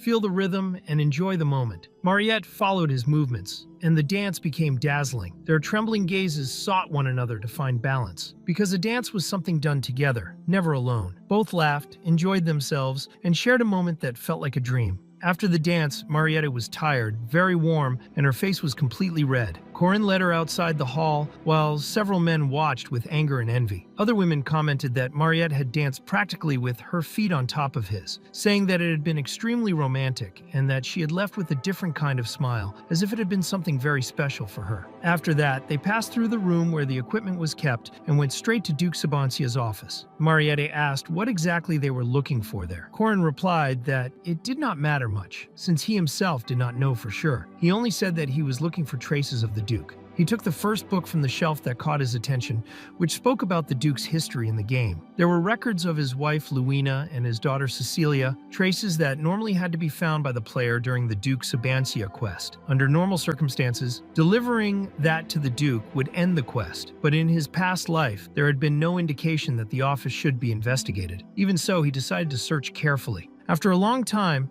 they found nothing relevant. Corin had not gathered any evidence, and Marietta commented that she was hungry, looking at him in a very specific way. That look had already become a natural signal between the two, created as their relationship developed. Marietta ended up sitting on his lap, remarking that she sometimes found his jaw and collarbone very beautiful, and then fed on his blood. When she finished, she asked whether it hurt. Corin replied that perhaps because of his tolerance to pain, he did not feel anything. At that moment, he remembered something important. That resistance came from an ability he had received through a grimoire given by Duke Sabancia. He asked Marietta if she could summon Duke Go. When the creature appeared, Corinne asked for it to be summoned in a partially translucent form. Duke Go cried a little, but managed to comply, slowly beginning to fade. When it entered a spiritual state, Corin could no longer see it since he could not see spirits, but he felt an intense chill drawing closer. A spirit enveloped him, pulling him into a world of shadows. In that instant, Corin finally understood everything. What had been sealed inside the grimoire in the Great Library was the spirit of Duke Sabancia. Unable to die and consumed by the desire for blood, the Duke had separated body and soul. The body was now standing before him. The Duke's body asked who the person was who had come to visit the traces of his soul and what had brought him to the castle. Corin introduced himself as a distant descendant of his soul. The Duke commented that his appearance was not bad and that he seemed like an ordinary person. Corin said that he had seen his soul and was curious about something. If body and soul had been separated, how did he still seem normal there? The Duke immediately interrupted, saying that he was the one asking the questions and that Corin only needed to answer.